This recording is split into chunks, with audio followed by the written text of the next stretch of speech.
Slightly left. Bye.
Okay. Welcome to our meeting today.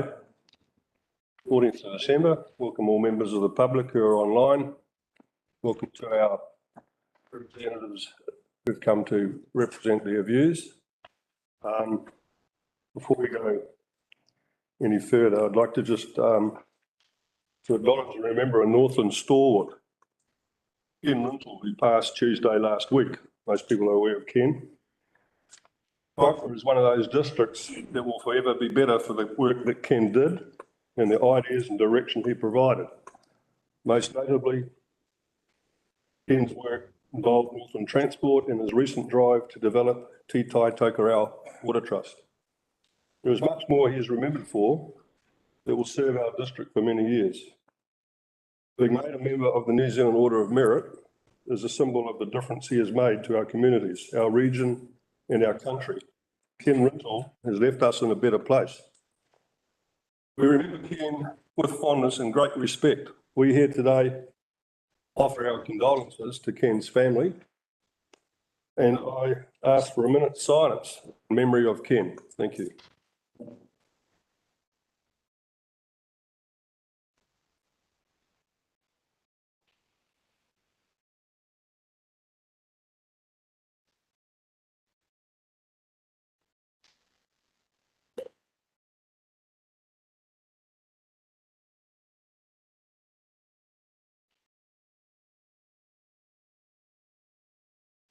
Thank you.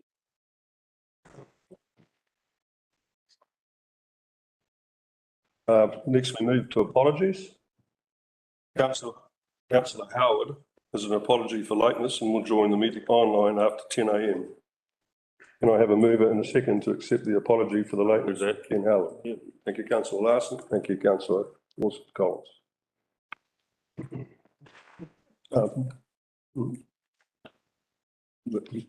Moved. Can I have also 1.2 is the next on our agenda, and it's the calling for any conflicts of interest from elected members here today. Hi. I'm employed by Te Runanga Ngāti Whatua, and there's item number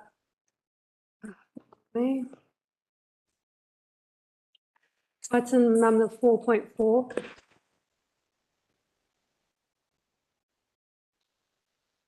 Thank you, Councillor Pene. Any further conflicts of interest? Okay, we'll move on. Yeah, Your Worship, I have a conflict of interest in relation to item 4.4 relating to the Dargaville Racecourse.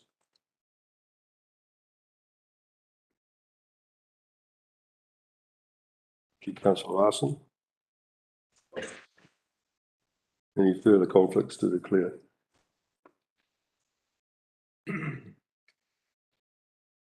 Okay, item 2 on our agenda is public forum. So I have a list here that people that want to speak. And first on the list, I have Anthony Thompson with Dame Naida Glavish. So, Your Worship, if I may, so presenters come up to the front of the table up there, please. For those that are called forward, we have Anthony Thompson and Dame Naida Glavish first, if you wouldn't mind. And can I just please just remind members to speak up quite loudly so that the room can hear you.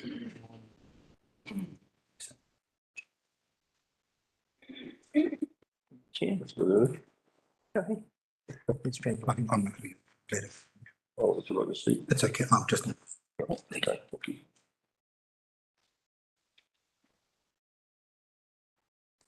Yes. Yeah. Thank you, Your Honor. Kia ora tātou. Tuatahi tēnei te mihia kia koe. Nā kai haka tū ai te arawhata, hei pērurutanga mō tātou I raro I te tuanui o tēnei whare, tēnei te tūtau toko atu. Tēnā koe. Tuanui o tēnā, e mihi atu ana rā ki te Māori kei roto I tō tātou whare I tēnei wā. Aoti, he Māori no tātou katoa. Tēnei te mihi atu rā kia koutou katoa. e tātou mā. I am fluent in both languages, but there are some things that have depth in my own. I am the co-chair of Te Runanga o Ngāti Whatua. Te Runanga o Ngāti Whatua is the iwi from Tāmaki Makaurau to Mongonui. Kaipara is in the middle of our iwi.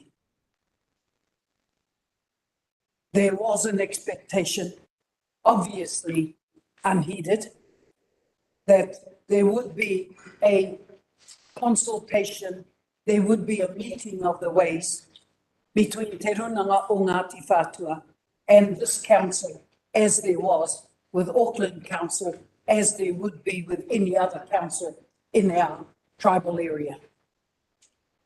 Why did that not happen? Why does this council see that it has a right to deny us our whakapapa right, genealogical right? Since time immemorial, in Tāmaki Makaurau, in Ngāti Whatua. Obviously, we were spoiled by the previous council, by the previous mayor, who enjoyed a relationship with the iwi of Ngāti Whatua. Unlike you, sir. I started by thanking our Karakia this morning, and we honour anyone who honours our reo, because in the reo is a message, and it is not just a prayer. A Karakia is an incantation from Atua that cannot be denied by anybody, mayor or otherwise. So we have come today to address you as councillors. Here today, gone tomorrow. Ngāti Whātua has been here in time immemorial and will be here long after you're gone. So have your day in the sun. It will not last.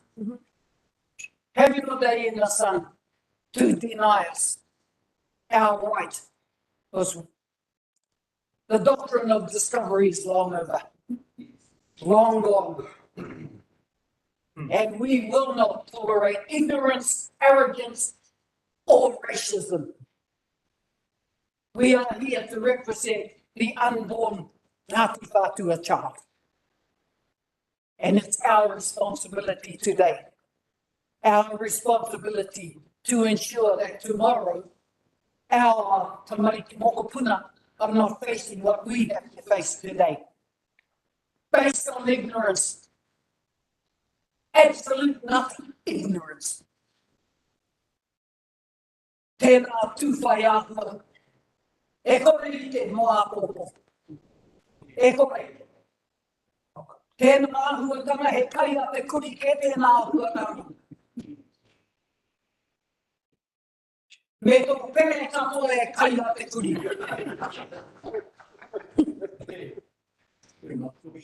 Hapa he aha. E kore a Ngāti Whātua e hinga. E kore. Ka tūtonu, tū Māori mai, tū kaupapa tūarua. Kia taha kia tātou whakarongo mai nei tō āwhaina.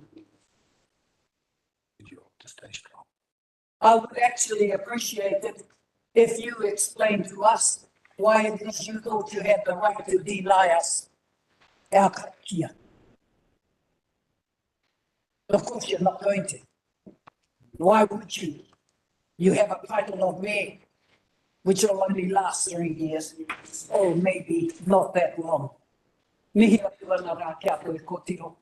Kia utonu kia koe, kia taha tonu rā kia koe. Hapana hana Amerika mahi ai roto i tēnei kaupapa. He mātou hei totoko hei awhi atu. Ia koe e wāma hiki konei. Kia u, kia u, kia u. Kia ora tātou. No pal is gonna sit me down. Oh. Kia ora, Councillor. I'll just stay first. Yeah. Mine's changed. On behalf of Huriwai. So he's taking it. Kia ora, welcome. If you wouldn't mind introducing yourself, I apologise, so that we know who you are. Kia ora. Mura ki tātou. Ka muni tino ki ngāri parate mana ki tangtio kia tātou. Kia koe te tuahine. Kia koe te nā pūporo o te ipu. Ranga ipu o te ngetaki wa te nā koutou. Titi Pene, Register of Hospital of the Whatua Church of New Zealand. Ka mōru ofa. So, basically, need to support our PouTu, and the Karakia should happen all whakamoimiti in every gathering of the council. History teaches us that in 1800s, 1860, when the first white settlers arrived in Kaipara in Port Albert, we were the Māori tribe closest to them that fed them. And so, William Kittoff, the Reverend William Kittoff, brought the Bible and pacified all our people of the Kaipara. And then he ran his mate John Brogan, the Crown Purchaser, to steal all our land. So they used the Bible to pacify the natives, and then the Crown Purchaser to steal the land. Today, it's the natives standing up for the Bible, and the council is wanting nothing to do with it. So it's a whole total reverse. So, whakamoimiti or prayer is basically asking God for guidance through the course of your meeting, any meeting. And then at the end of that meeting, you have closed it with a short whakamoimiti. Everything within the meeting is protected. And concerning Māori, we only have one member here representing all our tribes and sub-tribes in the Kaipara. And it's important.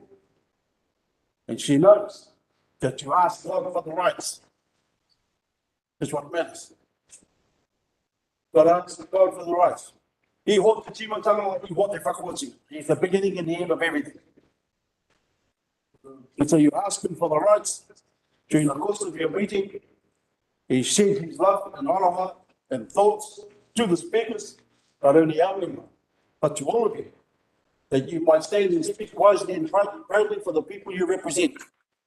And that all the decisions you make and all your talk you may have in regards to the areas you represent is protected under God. Whether you're an atheist or not, doesn't matter. If you are an atheist, just don't say I. But don't stop everyone else having the opportunity to agree with their prayer to open your meetings.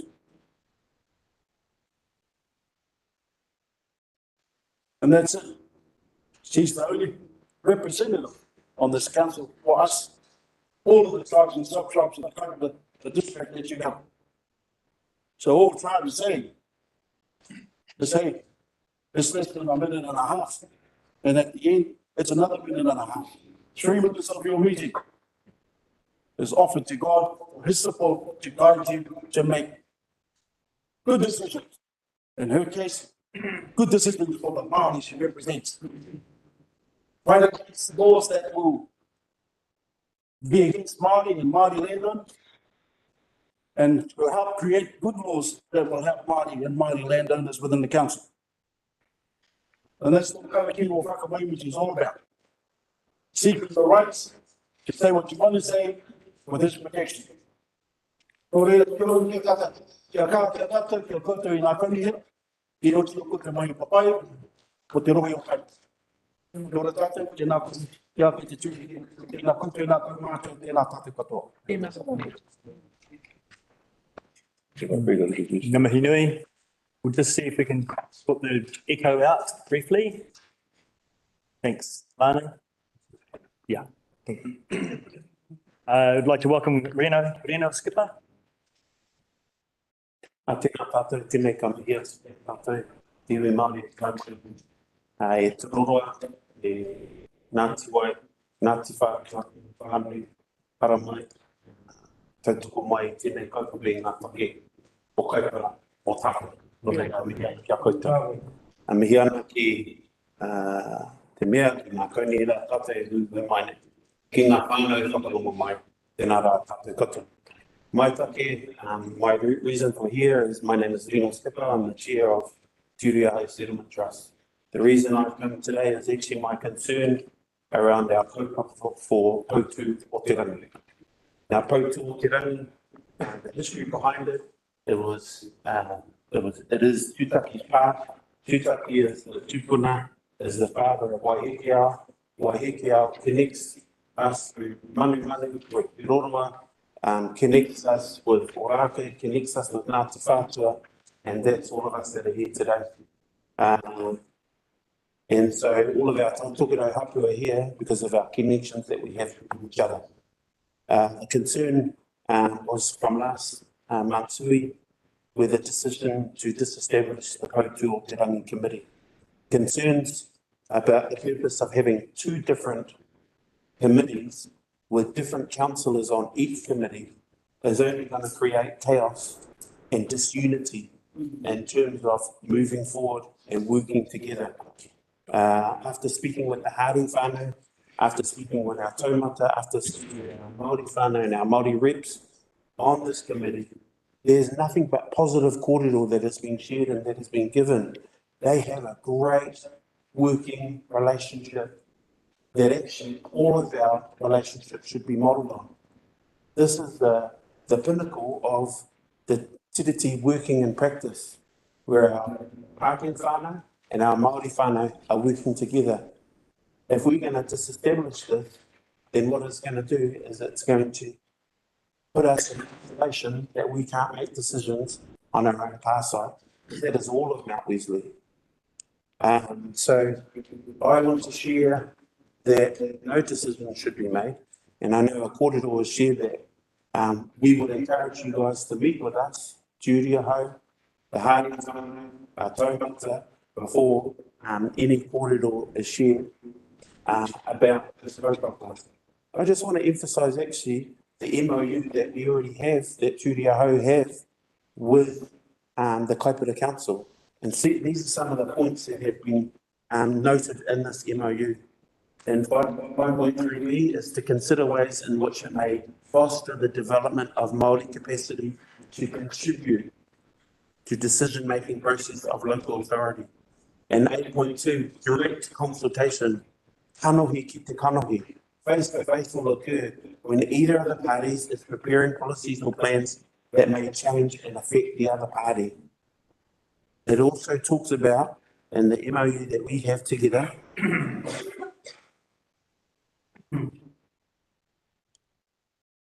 that the Kaipara District Council will provide Turiahau Settlement Trust with involvement in the decision-making process from the beginning for the development of these long-term plans. These decisions were brought to be voted on at the last two. We were lucky that we were told about it. We were lucky that we were there, because they're making decisions, or decisions are being put on the table without any consultation. That's a really undemocratic process. And we would encourage to work together with us. Furthermore, to the significance of engagement policy that the council has with Māori, it states to take into account Māori interests where any significant decisions are to be made affecting land or body of water, to put in place processes to consult with Māori. The last one, to assist Māori to better participate generally in decision-making process. There has been collaboration in the past. I talked about it, about a great relationship that we had, and the protocol from Turiahau and our other entities that are here today. In the past, we have contributed to the economic growth of the Kaipara District.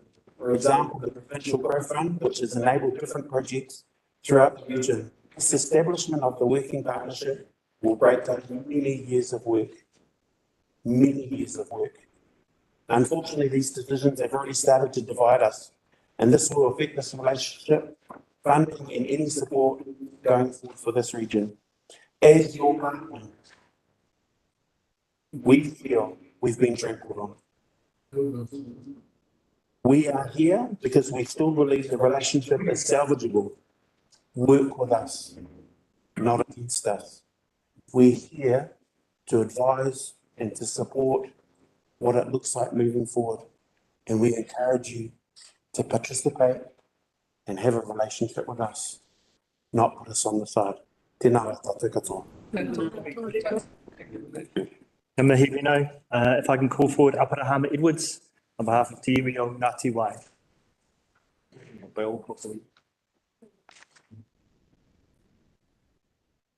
Taku mani e toko taku mani. I te taho te waiwi, te taho te wai hoa tū te rupe ki tai. Ka haka ki, ka haka ka. E rā ia taku mani ka toko ki te rangi, e rā ia taku mani ka hawa i te rangi. Ka tangi atu ka ia ki te moa, o Ngāti Wai ko te moa ne haerangi. Ka tangi atu ka ia ki te tua whenua, o Ngāti Wai ko te tua whenua e haerangi, turu ātai, turu ātai. Ano tu mai te tokia au e tai. Tau tu ananga mihi ki te kai whakarite e tuku i te reo Karakia tēnā koe kara. E tau toko hoki a māhau i ngā mihi me ngā hōrera te runga i tua te iwi i mahau. College ta mana whenua of Tunatahi, the hapu and the iwi of the kaipara. Ngāti Wai has come today to join with you and articulate our concerns. Te iwi o Ngāti Wai is an iwi mana whenua within the eastern reaches of the Kaipara district. I stand before the new councillors of the district council and acknowledge you as local government representatives in those parts of our tribal rohe. I give a special mihi and acknowledgement to Councillor Ihapera Whenua. And I acknowledge her connection to me as a nuri of Te Akitai, Patuhara ke hapu, and indeed of Ngāti Wai. Anei toi iwi e mihi ana ki a koe. You're an important voice for hapu, for iwi, for our Māori community, and for the people of Kaipara. We acknowledge your courage. May you continue to strive to represent our shared interests in the rohe and monitor council compliance of the tiriti o Waitangi. We stand in solidarity with the iwi and hapu of the district to address the actions of council to block tikanga Māori and the execution of Karakia to open council meetings. Karakia is indigenous to Aotearoa and not to be confused as the same as a spiritual thought, a poem, a recital. Kia ora, kia ora. Our use of Karakia is intrinsically Māori and a right guaranteed through the articles of Te Tiriti o Waitangi. We support Ihapera as the voice of tangata whenua in the Kaipara district. I stand before you to affirm Te Iwi o Ngāti Wai is a mana whenua iwi within the broader reaches of the Kaipara. Kia ora. In its eastern reaches to the eastern part of the Kaipara district. And through the Local Government Act, we require you to take into account our interest in the rohe on all significant issues on land or water, which could impact on Te Iwi o Ngāti Wai or any of the other iwi hapu within the Kaipara. We require Kaipara District Council to uphold its obligations to recognise and protect our unique interests in the rohe, establish and maintain enduring and meaningful relationships with iwi and hapu, and ensure we have opportunity for our voice to be heard in decision-making processes of council. We affirm our connection to Kaipara District Council and seek a stronger relationship with our iwi underpinned by Te Tiriti o Waitangi. We acknowledge you have existing relationships, relationship agreements with other iwi, mana whenua, hapu, and affirm to council that Te Iwi o Ngāti Wai requires the same. Kua taki tike tō tātou here mamai, kia kore haere tonu. Kua tino nui rawa o tātou mahi, kia kore mahi nui tonu. We've gone too far not to go further. We've done too much not to do more. Nā reira ka waihotia e mi kōrero I kone huri tū huri noa, tēnā koe te kia ora tātou. Tēnā koe. Ngā mihi nui Aperahama, I can call forward Mariameno KapaKingi, te ronanga o Whangaroa. With a leg. Tēnā no tātou katoa. Mihia tiki wa tātou whānau kei tērā whamo o te kuahane, ka aroha ki a tātou. Ka mihi kia koe Ash, o koe tēnā ka puare ta tātou nei hui. I roto i te whakaaro Māori, ka nui tū kia koe. Kia koe ni i apera. Pai ki te, ana ko tai mai tātou ki te tautoko i a koe. I mahina koe te wā i hui tātou i tērā wikira, ana ko tai mai tātou mai te tānui i tautoko i a koe. What a great start to have the woman that changed this country by saying kia ora. That is what a lucky group you are. You are instantly being influenced by somebody that knows and has fought the good fight. So lucky you that we have Dame Naida and contributing to this discussion. I'm here with a number of my Paunui colleagues, but with the might and the weight of a road and whangaroa on my shoulders, talking to you.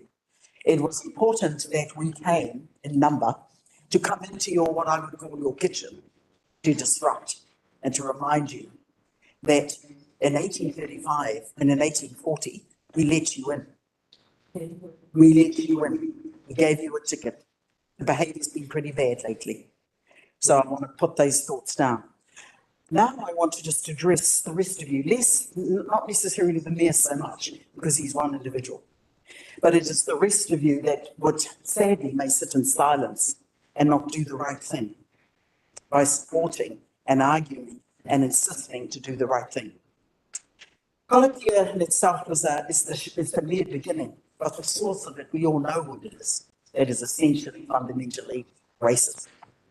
So that's a show from you all, not just your leader. So I'm addressing you all, actually, the majority of you, to say do better. Remember that we let you in. Remember that we allow you to stay. In fact, we enable it. However difficult it might make you feel right now, and you might be squirming, and I can see it in some of you, which is not unsurprising, but it is deeply, deeply disappointing. Fortunately, you will have grandchildren and great-grandchildren, and fortunately, I would expect that they're going to do better. If you do a better job, they'll do better.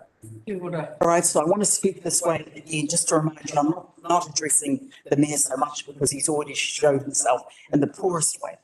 But I see the rest of you that sit at the table, you have an obligation and a duty. So get that right. Remember 1835, remember 1840, and do better. Kia ora tātou. If I can now call up Toma Hohaia on behalf of Te Roro. A bit tight, isn't it?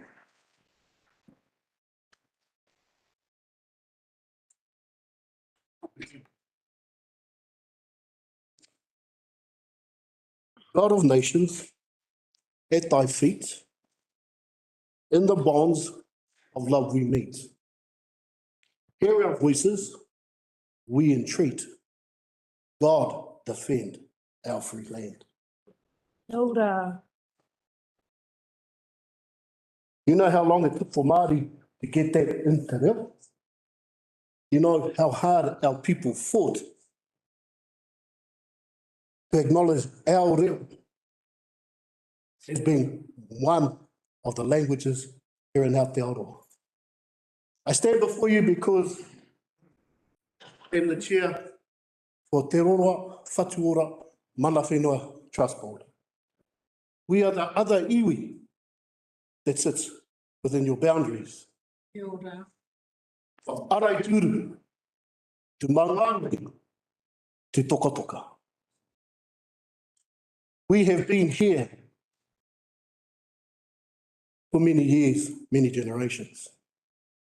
I sit here and I listen to those that have gone before me and acknowledge you, Ash, once again for opening up in the reo, the ancestors. Kia ora. Acknowledge that, but I acknowledge the opening karakia that I said. This is our national anthem, is it not? Do you not hold to the national anthem?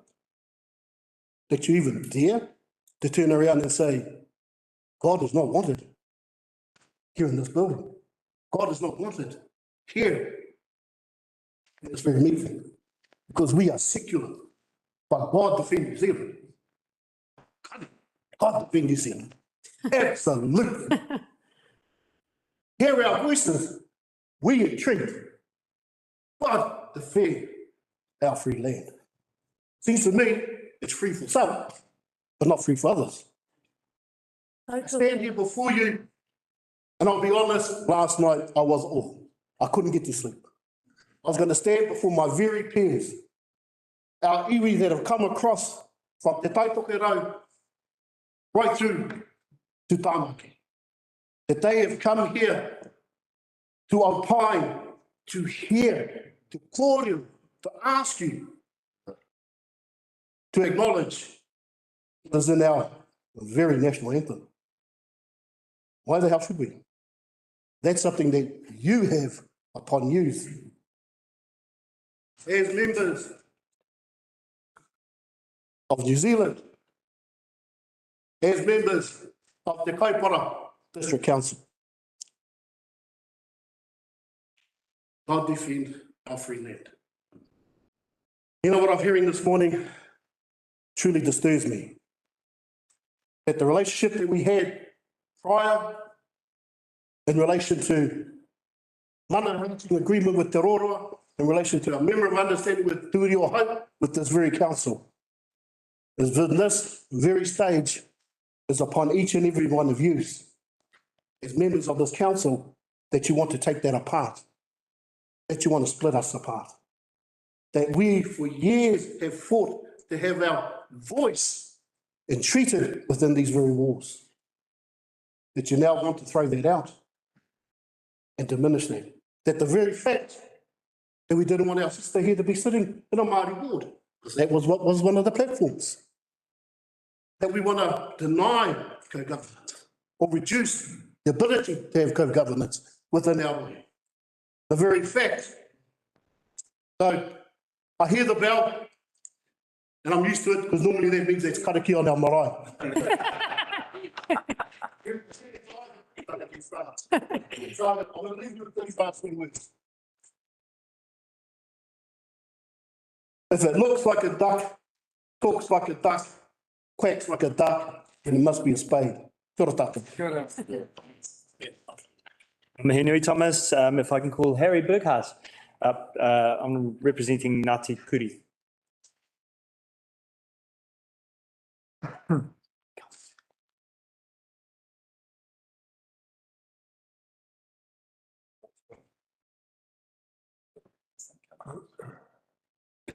Feel good. Maybe exercise.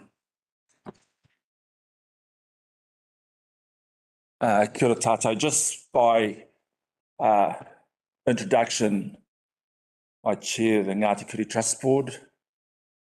Probably could call me the Mayor of Ngāti Kuri, but my whānau wouldn't. And then Ngāti Kuri is part of iwi hapu whānau renaissance that if you had your eyes shut, it would be yelling at you around the developments happening in that space. So Ngāti Kuri is one of the 5 top employers in Far North. That's where we're going with this. I sit here as chair of Te Kahua Taonui.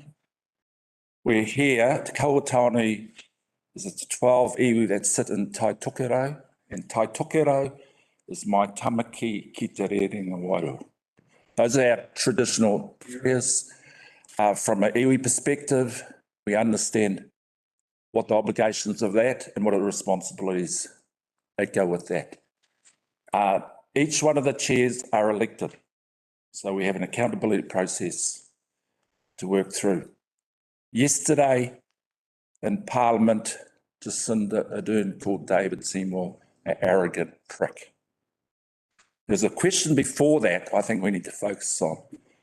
David asked Jacinda, give us one example where you've got something wrong, you apologised, fixed it and moved on.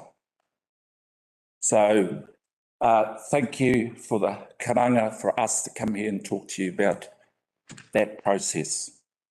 So from our corner, you would have got the serve and the haka. From my corner, I want to articulate what that mile-wide, mile-deep opportunity that's staring in front of us as a collective. In 2015, there was a group of critical people in Northland who got together, and I chaired that on behalf of Te Kautāuni, which was the Northland Economic Action Group. And without that, we built the Northern Economic Action Plan, which there were 58 plans sitting in there. One of them was kaipara. That 58 action plan allowed, when the government had its lights on, to figure out where they should invest. So of the $3 billion that came out of the Provincial Growth Fund, some 800 million came north because Northland was prepared. That's the key signal. Of that, there was a significant amount went to kaipara, and Jason was on that little group chairing and ensuring that those resources to our corner. And so we've got a whole collective initiatives that we cannot squander. So we've got Whatua, which is a housing initiative, which I co-chair, our regional work plan, which I co-chair. I know there's a sort of a relationship thing going through there. And in the destination management plan, Te Kautāuni was alongside Dame Jenny Shipley chairing that as well. I was chair of the Northern District Health Board. So in terms of being hardwired to the success of Taitokera, we're here for that reason. And my sense is if you take David Seymour's point, the world doesn't end when we get things wrong. And my encouragement is to ensure that we hold onto those things that we've built collectively, using our mana whenua position to have a point of source of truth and keep that inertia going forward. So for us, that future is our important space. Kia ora, everyone. Amahi nui, Harry. If I can call forward Paturiri Toautu. Paturiri, kia ora. Māori ora. O mai te aroa, iu karaiti, te wairua tapu iwa. Ia tātou katoa. Tēnā koe ia pera, kia kaha. Tēnā koutou all the iwi elders who have spoken, and our fire. Kia ora. I'm going to speak from the United Nations Declaration on the Rights of Indigenous Peoples. I'm just going to substitute the word government, council. Resolution adopted by the General Assembly on 13th of September 2007, affirming that all doctrines, policies and practices based on or advocating superiority of peoples or individuals on the basis of national origin or racial, religious, ethnic or cultural differences are racist, scientifically false, legally invalid, morally condemnable and socially unjust. Convinced that the recognition of the rights of Indigenous peoples in this declaration will enhance harmonious and cooperative relations between the Council and Indigenous peoples based on principles of justice, democracy, respect for human rights, non-discrimination and good faith. Council shall take effective measures in consultation and cooperation with the Indigenous peoples concerned to combat prejudice, eliminate discrimination and to promote tolerance, understanding and good relations among Indigenous peoples and all other segments of society. Indigenous peoples have a right to participate in decision-making in matters which would affect their rights through representatives chosen by themselves in accordance with their own procedures, as well as to maintain and develop their own Indigenous decision-making institutions. Council shall consult and cooperate in good faith with the Indigenous peoples concerned through their own representative in order to obtain their free, prior and informed consent before adopting and implementing legislative or administrative measures that may affect them. Council shall establish and implement, in conjunction with Indigenous peoples concerned, a fair, independent, impartial, open and transparent process giving due recognition to Indigenous peoples' laws, traditions, customs and their rights. Just to finish, Indigenous peoples have a right to the recognition, observance and enforcement of treaties, agreements and other constructive arrangements concluded with governments, and to have governments honour and respect their treaties. And this pertains to He Whakaputanga and to Te Riti o Waitangi. We are partners, but we are not being treated as partners. All the council meetings, it's only tikanga Pākehā. There's no tikanga Māori. We had 1 minute of tikanga Māori, which you have taken away me, just that 1 minute. And for me, I did a petition to Parliament so that Parliament makes a law so that all councils who have Māori representation has to have a 1 minute, karakia at the beginning and at the end of all procedures. To me, what would be fair and just would be to have a karanga, a karakia, mihi, whaikorero, and then a closing one. That would be a true partnership. But as it is now, unfortunately, you, my Pākehā people, have all the power and control, and it's been like that for 200 years. Okay? So, kia ora koutou katoa. Henui Paturiri, if I can call forward Viv Beazley on behalf of Te Wihi.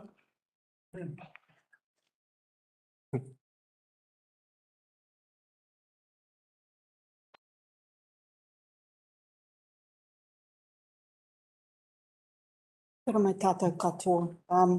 Mihi ki a koe e ko, Nes Pera, kia ora. Ka mihi ki te tautoko o te whanaunga and ka mihi ki te councillors. Ko Viv Beazley tōku ingoa no ngā whānau parore o Pakiwira. Today I stand here as a member of Te Kuihi, and I'm going to read from my notes because I'm in danger of going off track, but what I do want to be very clear around the emotion of today is that where there's emotion, there's passion, and there's a real, it's very, very meaningful. So for us, it's meaningful today. Te Kuihi is very clear that our primary motivation here is to support our niece. We are grateful for whānau and community around the rohe and the motu who have mobilised to add their support to her. Te Kuihi holds mana whenua status in Dargaville Township. We have whakapapa to both Te Roro and to Ngāti Whatua. Of course, our hapu of Te Kuihi is here to tautoko our taonga, e hapera Isabella Paniora, as she stands proudly in her whakapapa, and a historic appointment as the first Māori ward councillor. We're proud of her achievements and her commitment to serve and those of the Kaipara district in her elected capacity. We acknowledge her courage in this space as her tupuna have gone before her. Peter's right and our right to practice our tikanga comes from the status of Te Kuihi as tangata whenua, the right acknowledged by Te Kawanatanga when our tupuna parore Te Awha signed He Whakaputunga and when his son Wātatea who signed Te Tiriti o Waitangi. Our whānau have been kaitiaki of this whenua for mai rāno. The fourth article of Te Tiriti promises Māori and Pākehā alike the freedom of protection to practice our cultural customs. We will continue to support Pera to practice our tikanga, which includes Karakia in her capacity as our council. We, Te Kuihi, Te Whānau Parore, are very concerned that Pere has been culturally unsafe within these cultural chambers, council chambers. And there has been a deliberate and planned, we believe, shutting down of her voice as a wahine tua and diminishing of our tikanga and whakapapa. We want to say, Mr. Mayor, you asked Pere, how Māori is she? I have had very, very good advice to not lend our whakapapa to you in this space. However, we do wish to kuihi invite the Mayor and his councillors to Te Hauhanga Aronga Marae, which is just down the road, to share stories, to learn our whakapapa and to begin to also be with partnership with us. Peter's blood quantum, asking her about that is disrespectful, and for our whānau and our hapu, it is unacceptable. Renga te kuihi, the rising of te kuihi, we will not be diminished, eradicated. We can help you to do better. Kia ora. Ngā mihi nui, Viv. And for our last speaker in public forum today, can I call forward Chris Huriwai?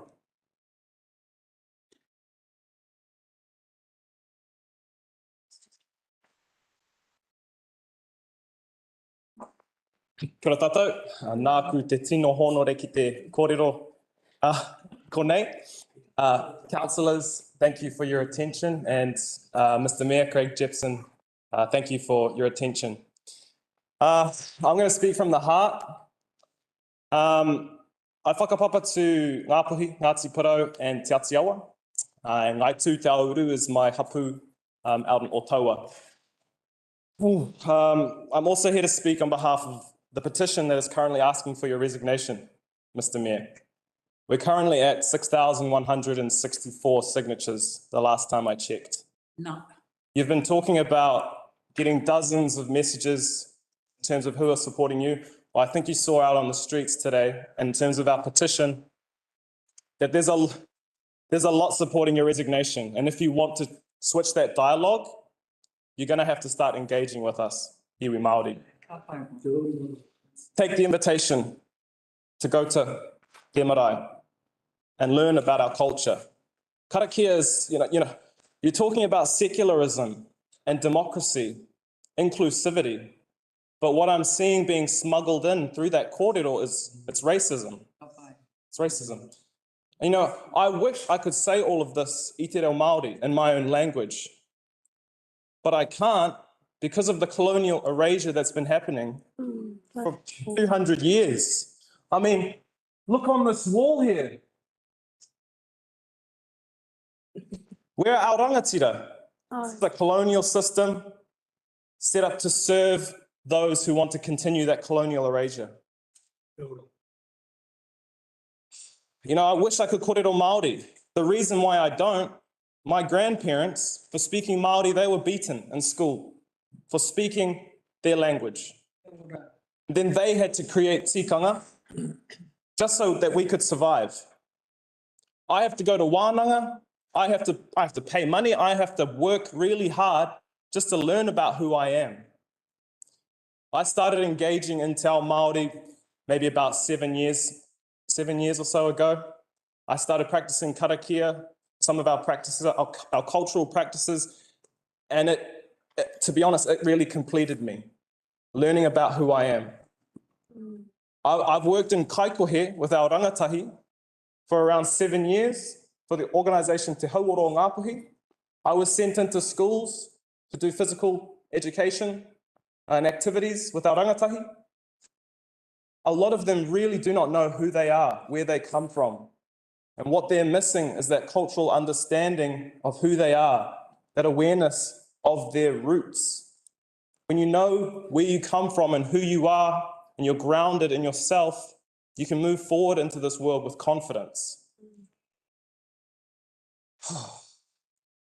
As has been said, karakia is very, very, very short. It can be very short. It is a very, very small thing to give to iwi Māori to build on that inclusivity that you campaigned on, as a matter of fact. Now to turn things around, and I believe it's possible, engage with iwi Māori. We have had so much taken from us. A lot of beautiful things in Te Ao Māori have been lost because of this colonial erasure. The smallest thing that this house could do to start walking on that bridge together is to bring back mandatory karakia and to create that further engagement with iwi Māori. In regards to Harding Park Māori wards, there needs to be better engagement. Otherwise, the petition number is going to keep climbing. We're going to be out on the streets more often. We're going to be coming to every hui until that engagement starts happening. He steps down. For everything that has been taken away from us, from all of our tikanga that has been lost, and for all of our rangatahi who are lost, moving into this crazy, dangerous world, let's give them back that awareness of themselves. Let's give them back the confidence to move forward. If we truly are about inclusivity, transparency, respect, and democracy, then we really need to start working together. We need to have that respect for one another. And these unilateral decisions is the exact opposite of that. You said your door is always open, including to iwi Māori. If you truly believe in inclusivity, it's not just your job to open that door, but you have to welcome us in. You have to provide that space for us, and it has to be culturally safe for us. What you've done in regards to Karakia and in regards to your conduct to Pera, it's the exact opposite. You're not holding that door open. In fact, you're slamming it in our face. So if we're truly about inclusivity, please engage with your community here. Kia ora tātou.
Tau kia tātou katoa te ata pai o tō tātou ariki a Ngāti me te aroha o te ata me te whiwhinga teitanga ki te wairo tapu. Ake. Ko tātou ka hihina te mea e korero mai ka tātou. Thank you, and thank you for your contributions to our democratic process. We will move on with our meeting. On the agenda, we have a notice of motion from Councillor Vincent. Councillor Vincent, the floor is yours.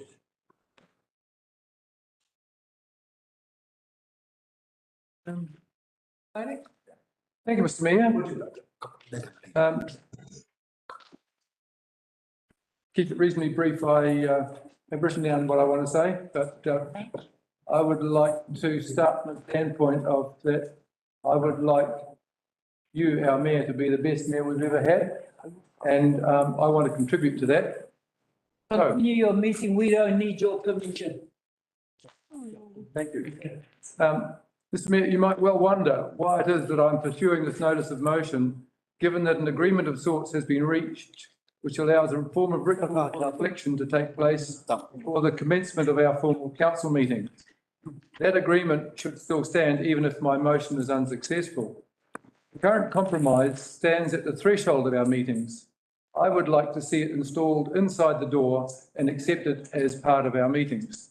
My motion will probably leave everyone equally dissatisfied, those for whom it goes too far and those for whom it does not go far enough. This is part of the democratic process, politics of what's possible. As elected members, we are obliged to act in the best interest of all of our constituents, even the ones who didn't vote for us or didn't vote at all, which takes a bit of swallowing. A vote in favour of my motion is also an acknowledgement of one of the 6 community outcomes listed in our contract with the community, the long-term plan. Celebrating diversity means that our local heritage and culture are valued and reflected in the community. That's what the LTP says. It's part of our tikanga. Mr Mayor, you wish the council to respect all religions and all cultures in our community. If you vote for my notice of motion, you will be demonstrating your endorsement of that approach. We are here as representatives of our community in all its diversity, so let's celebrate that. I would like to wish everyone all the joy, love and happiness that this Christmas season can bring in a non-religious way. May peace be widespread. May the sea be like greenstone, a pathway for all of us today. Let us show respect for each other, for one another. Bind us all together. The words may be familiar. Thank you. I guess I'll be looking for a seconder.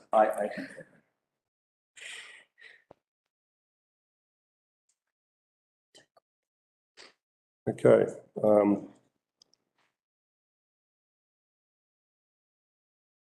I see questions of Councillor Vincent from the elected members. Does anyone have a question for Councillor Vincent?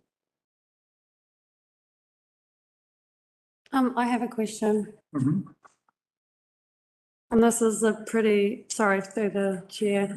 This is a pretty brazen question, but given what we've seen of the significance of Karakia, is it a possibility to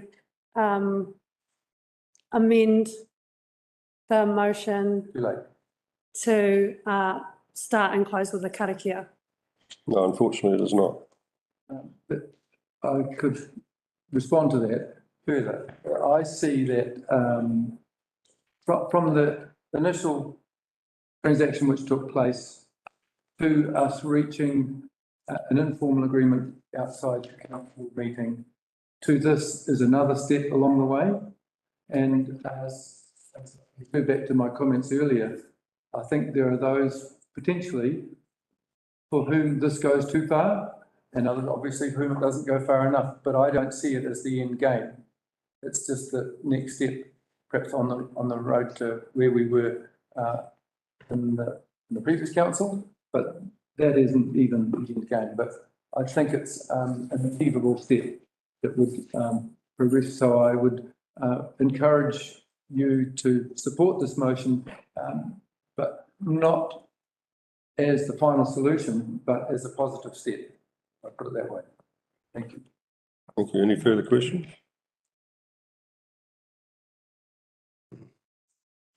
Would the seconder like to speak? Yeah, I endorse what Councillor Mark Vincent said. It is a step forward. It's not the final, but I think we have to work together in the long run.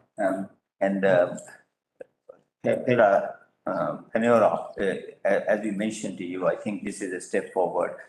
You have to show that Māori ward is part of the whole Kapara. Like you are not representing a particular segment, and you are involving yourself totally as any other councillor in the progress we can achieve in Kapara. Thank you. Thank you.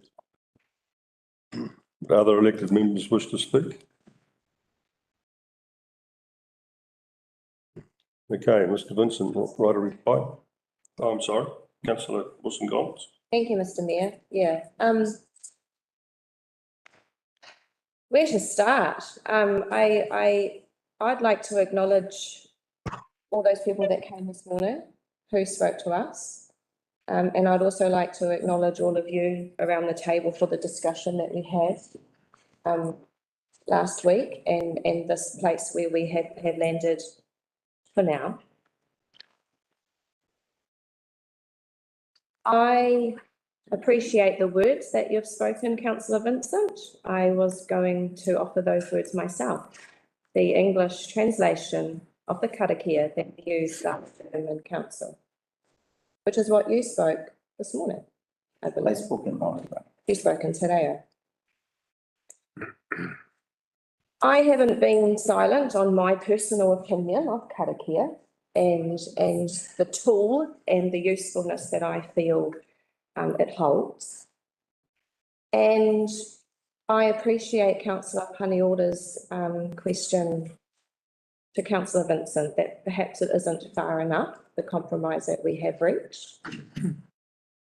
I'd also like to think about our agreements with our iwi, our mana enhancing agreement and our memorandum of understanding that already exist. And they do speak of working together and they do speak of upholding tikanga in our public meetings.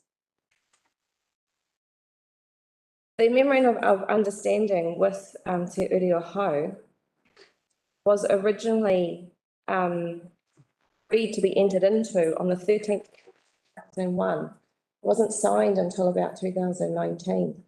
So this is a long relationship that's been building and being created and being worked together. And I just want to acknowledge those people this morning that they feel that relationship has been harmed by what's happened. That really upset me and my beliefs and what I want to represent and the people that I represent. Because it is not just Māori that are actually asking for us to open with Karakia and close with Karakia and to honour Te Tiriti o Waitangi. I have spoken with predominantly non-Māori people who have asked me as their elected member. So as Pera is from the Māori ward but represents all of Kaipara, I am also of the Wairoa ward but of Kaipara. And all of Kaipara is not just Māori for this issue. Pakeha non-Māori immigrants are asking us why we're not acknowledging our own culture, because Māori culture is New Zealand culture. I appreciate where we've come from. I'm saddened. I hear the voices spoken this morning about the previous relationship that this council had with our iwi. But here we are in this compromise situation. And I would like to respect the suggestion that the Karakia is brought back into, or the reflection, because that's what the compromise is brought back into the meeting as Councillor Vincent has tabled this morning. Kia ora. Thank you, Councillor Wilson-Gomes. Anyone else wishes to speak? Hand up.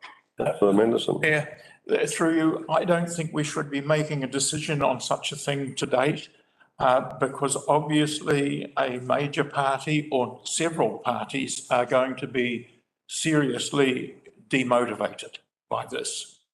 I think there's a general ignorance of how much this council is doing towards making significant progress for the less advantaged in our society. And you, as Mr. Mayor, have been very proactive on this, and some others whose contributions are probably not even known at this stage. So I would respectfully suggest that the decision be deferred so that it's not dealt with emotionally, but is postponed. I think the people present today have a very valid viewpoint from their viewpoint. but I would like to see it deferred. Thank you, Councillor Anderson. Councillor Howard, up on the screen. Good. Thank you, through the chair. I have to say I tend to agree with Councillor Madison with his submission there. I did want to seek one point of clarification from the motion and Councillor Wilson-Collins, that if it happened that the opening was inside the meeting, we are talking about reflection and or. Be absolutely sure about that. Is that a question for me? Didn't quite catch that. Question for Councillor Vincent and Wilson-Collins. It's not my notice of motion. Sorry, Councillor Howard. Let Councillor Vincent answer that. Into repeat it. I will respond, Mr. Mayor, if you wish. Are we at that point? No, that was a. Yeah, back to you. Yes. Okay, yes, I got a little out of sequence there, but my answer is if we look at the words that are in the notice of motion, they are derived from our standing orders, so that it is broader than the scope of just a karakia. And I guess what it boils down to is the journey that perhaps we're just restarting on is, I guess you could say those standing orders are derived from a multicultural perspective, whereas the need that our guests felt this morning was more from a bicultural perspective. And that's something we need to, I guess, got to get on the bus first before you can make progress. And that's how I would see it. So as far as what's on the table now is concerned, my screen to come up, but there, the intention is that, well, I don't think I need to reread the words that are there in the notice of motion. So that is indeed the fact, and the rules in terms of our standing orders mean that we are unable, the choice is either to accept the motion or decline it, but we cannot amend it on the way through once it's been seconded. So that's where we're at in terms of the process, in terms of our little honky kitanga. Thank you, Councillor Vincent. So we've had the mover's right of reply. We'll now move to the vote.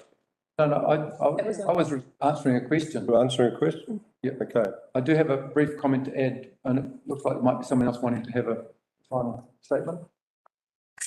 Can we just clarify where we are up to in the process? Through you, Mr. Mayor. So we've had a couple of speakers. Councillor Howard had a question, but was only asked later on during the speaking, and that was allowed. So we're still in speaking at the moment. We haven't had a right of reply yet because you did answer that question.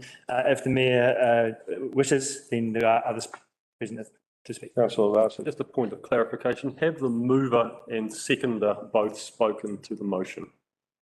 Yes, they have. Thank you. Councillor Pene.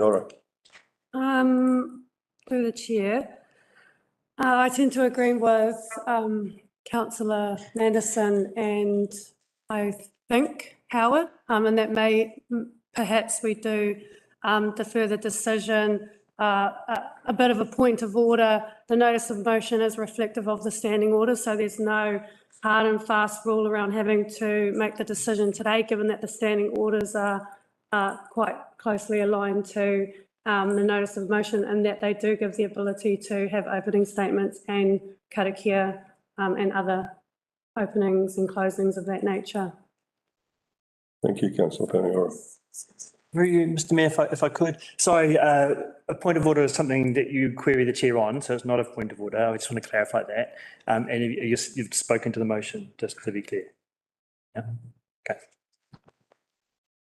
Councillor Lambeth. It's through the Mayor. A great morning. The opening and closing motion that has been put forward has one major fault in that it uses the words may and we don't achieve anything. It leaves a choice for each board to do what they wish to do. I am still at the same view that we came to the conclusion last week that opportunity before the meeting should be there. Not that it will happen, but if somebody wished to open with an ISIS speech, I would object to it and I don't want to have part of it. And that choice will be taken away from me. I will more than likely, and I would say 100%, I will be here for the Karakia. But I don't want my choice taken away and my rights breached. I have to be here. The New Zealand Bill of Rights Act makes it quite clear, and I said this before, Section 13 and Section 15 protects our rights. One right to practice, one right not to have it enforced on us. I thought this morning's opening was great. And for that, I will not be voting for this motion. Thank you. Thank you. Okay, we've all, Councillor Larson. Oh, thank you, Your Worship. Yeah, just briefly, I support that freedom of expression. That those that want to recite Karakia should be able, certainly be able to do that, but those that want to have other expressions of reflections can also do that, and both of those options are encapsulated in the agreement that we unanimously reached in this room just 1 week ago, and as expressed in the press release that we all checked and was amended by agreement, and that we all unanimously backed being released just 1 week ago. And so I stand by the agreement that we have already all unanimously entered into in good faith, that provides for the observances that everyone wants. Thank you very much. Thank you, Councillor Larson. Councillor, have you already spoken? Councillor Pene. Councillor Vincent, would you like to respond? Well, that was a statement due to, you mean by a closing statement? You have your final right of reply. Yeah, okay, thank you. Yes, I haven't got a lot to add other than, what should I say? As elected representatives, we're all required to represent everybody, and so that regardless of what our ethnic background is or the ethnic background of our constituents is, we are there to represent all of them. And so I think what I've suggested is a gesture of inclusiveness. And also I think that in terms of the journey which we must go on, we need to strengthen alliances and partnerships with key stakeholders in our community. And this would, obviously the local iwi are a significant stakeholder who I would like us to find ways of strengthening our alliance with. So that's another basis for my promoting this notice of motion, because to me it's just a very small step, and I don't see in my notice of motion the word may, but it's expected that it would be application up to the discretion of the individual person whose turn it is to say what it is, whether that be nothing. That's, I commend it to you, and I look forward to seeing your calamitous support. Thank you. Thank you, Councillor Vincent, for your closing reply. Now we will move to the vote. All those in favour of Councillor Vincent's motion, please raise their hand and say aye. Aye. All those against? The motion is lost. Give it a shot. Thank you. We will now move to the next item on our agenda, which is 4.1, temporary road closure. Welcome to the jungle, 222-223. I'm happy to move that, Mr. Mayor. Sorry? I'm happy to move that, Mr. Mayor. Thank you, Councillor Larson. That's right. I was just wondering if there's any chance for a break. You need one? Certainly, we'll have a break. Even I'm kind of hungry. Okay, we'll adjourn the meeting to have a cup of coffee. My motion is left stranded and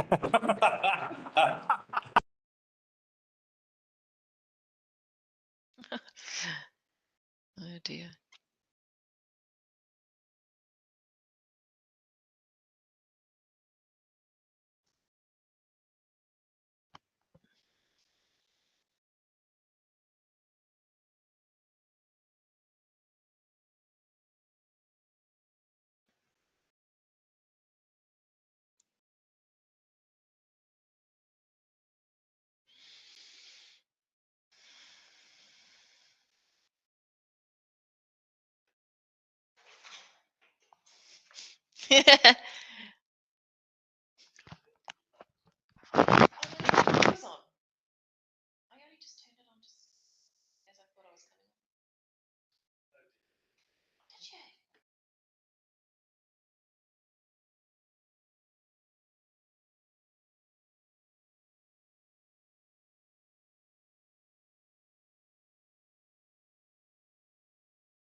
Okay, we'll reconvene. We'll go back to the 4.1, the temporary road closures approval. Welcome to the Jungle 2022. Do I have a mover, Mr. Last? Yes, you do, Your Worship. Thank you, Councillor Larson. Do I have a seconder? Councillor Vincent. I could second it, Mr. Mayor, just to show no hard feelings. Thank you, Councillor Vincent. So do we have start into this? Yes, we do. We have with people on the screen. We've got staff attending for this one, and we have, I believe, Rachel Taylor. Is that correct? Kia ora, Rachel. Kia ora. If you could introduce your item, that'd be great, please. Thanks. So we're seeking approval for temporary road closures for a one-day music event for Welcome to the Jungle on the 18th of February. The event's been publicly notified and there's been no objections to date. So the recommendation is to approve the road closures. Thank you, Rachel. Thank you. Do we have anybody that wants to ask questions of? What, through the chair, what is this event, Welcome to the Jungle? Is it a show or what? It's a music event. It's ran by Fusion Entertainment, who also do Northern Base. Thank you, Rachel. Okay. Councillor Howard up there on the screen with your hand up. Councillor Howard. Took his hand down. Put his hand down, I'm sorry. Okay, any further questions? Sorry, he actually unmuted himself yet. Oh, he is trying to link, is he?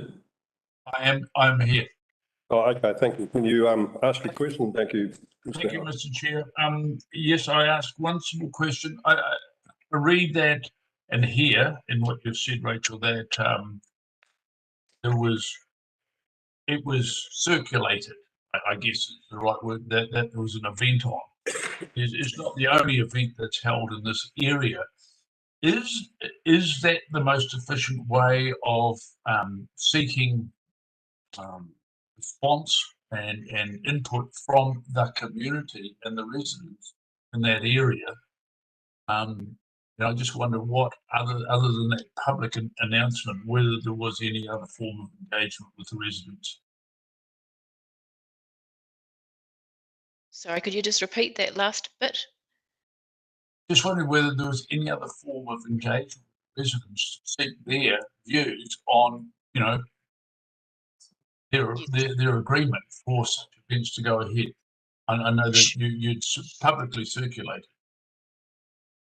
Yes, there is a letter drop that's done a couple of months in advance, and then there's further notice just prior with message boarding, like electronic message boards. Okay, thank you. Are there any further questions from elected members? Okay, mover's statement, please. Thank you, Mr. Mayor. Yes, a very robust and detailed piece of work, but any great consequence. So I think we can move ahead with it. Thank you. Thank you. Seconder's statement. Thank you, Mr. Mayor. I see the name of Fusion Entertainment. I recognise that they experienced in this area and have a good and improving track record. So I would expect a well-run event. Happy to support. Thank you, Councillor Vincent. Any other elected members wish to speak? No. Okay. Mover's right to reply. Nothing further. Thank you, Your Worship. Okay. All those in favour raise their hand and say aye. Aye. Against? Carried. Motion carried. Okay. The next item on our agenda is the speed limit review. And we have Dawn Baker, NTA, and Heather Osborne, who will present this item per the agenda. Who's going to speak first there? I'm happy to move the recommendation, Your Worship. I see there are spaces there to be filled in terms of members being appointed. Thank you. And I would like to suggest that the panel be chaired by Councillor Lambeth. And my suggestion would be that we perhaps spread the committee across the district to give us some exposure. And so unless there's a will to do something else, I was going to suggest that perhaps Councillor Vincent might like to be on the panel. Really? So, and Councillor Williams. But I'm obviously not against anyone's. I think we've got a marvellous resource here, massively underutilised, and I'd commend Councillor Manderson to that Board of Inquiry. Are you happy to be part of that, Councillor Manderson? And stretch your legs out into the west for a day? Can you explain the function? You'll be sitting on a speed limit review panel.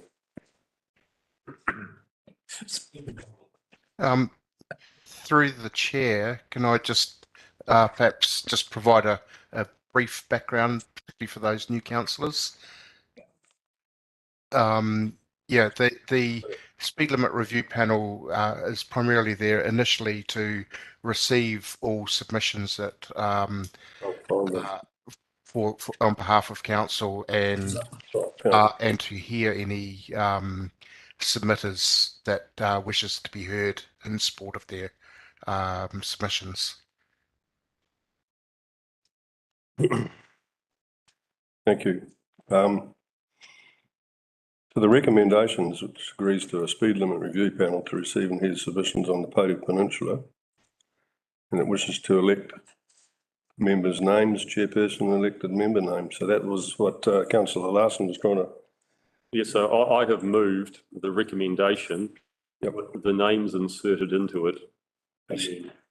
Councillor Lambeth is the chair. And Councillor Vincent is deferred to Councillor Manderson. Yep. If Councillor Manderson is prepared to accept it, don't want anyone doing anything against their will. And the third person that I asked to be appointed was Councillor Williams, if she's also prepared to. Okay, panel. It's perfectly reasonable. Do you have any? You happy with that? Yep. I don't want to. Yep. Okay. So that's good. Then we can move this forward. Then you can. I have now moved that. Okay. Can I have a seconder? Sorry, I'm unclear as to whether Councillor Manderson was taking up the appointment. Sorry. I'm just unclear as to whether you're wanting to be on this. I'm very busy. I prefer somebody else to take that position. Would Councillor Erin Wilson-Collins like to be the second? I can do that. Okay. Thank you, Councillor Wilson-Collins. It's generous of you. Local knowledge would be useful. Just part of the job. Okay. Oh, you're just lifting it up there, eh? That's great. Second, like it. Okay, now I need a second. I need a second. Sorry, through the chair. Just a question. This whole thing, can't we do it ourselves and then give them the panel rather than in front of them? Well, I guess we could, but it's nice to sort it now, Councillor Naida. If we've got buy-in, I think we could move on. Can I have a seconder for the motion? Councillor Howard. Councillor Howard, thank you. Thank you. A second. Okay. There's any questions? We've had questions from the elected members, have we? Any questions? You were waiting for the reporting officer to, I believe. The reporting officer has spoken, I think, Councillor Larson. So if there are any questions, you can move to that. And if not, you can speak and make a decision. Okay, move a statement. Oh, thank you, Your Worship. Yes, these are huge pieces of work that we have already seen in the East, putting together these speed restrictions, and they are very contentious as well. I may have misunderstood what was represented to us in the East, where I had understood that it was a central government initiative, that central government was funding that process, but in fact it turned out that they were only funding the NZ TA share, and the council had fork out 38% from general rate. And so in the east, it costs $171,000 to have the review process and have those signs put up, which I notice are now being vandalised and pushed down because people don't particularly like them. So yes, this could be a contentious process, and it will be interesting to see what feedback comes through those submissions to this panel. Thank you. Certainly will. Second statement. Thank you, Mr. Mayor. I can only endorse what Deputy Mayor, Councillor Larson said about the defensive nature and actually there are irregularities of speed limits, but however, it is a process that needs to be worked through. My concern is how much will our panel have as a final say what those speed limits are? Will they be overridden if they make recommendations and NZTA don't happen to like them? Because I think that, you know, we've got to have some degree of ownership and control and final say locally. Can we refer back questions to the staff? Through you, Mr. Mayor, you can if you want. It's your jurisdiction to do so. But I think that's something we need to keep an eye on. I concur with Councillor Larson's concerns about cost. It seems like being crept up on a bit, and the cost is significant. And this is very unpopular with players, and yet it's being foisted on us by central government. Any other statements? Okay, the move is right to reply, Councillor Larson. Yeah, nothing further. Thank you, Your Worship. Okay, all those in favour, raise their hand and say aye. Aye. Aye. Against? Aye. Motion carried. Okay, the next item on our agenda is the Pouto Recreation Facility Improvements, 4.3. Let's have a look at that.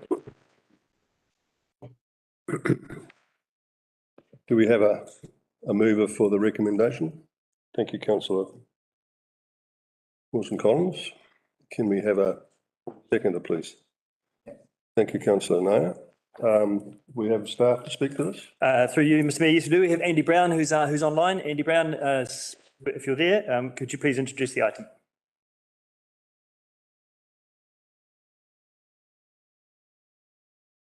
Andy, we can see your name. I can't see your photo or can't hear you at the moment.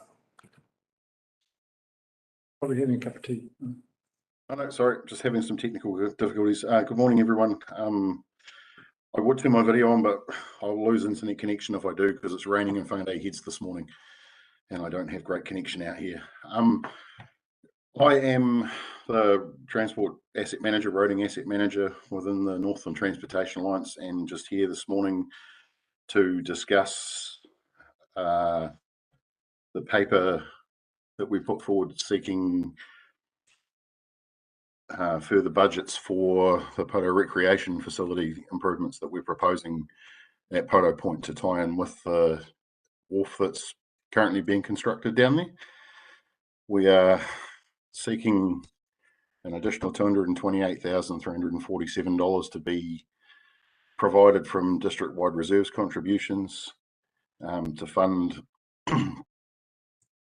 some significant amenity improvements that came from consultation with the community during the wharf design, with pedestrian safety being one of the biggest priorities and safety of the entrance in and out of the beach, where recreational users are accessing via vehicles and walking.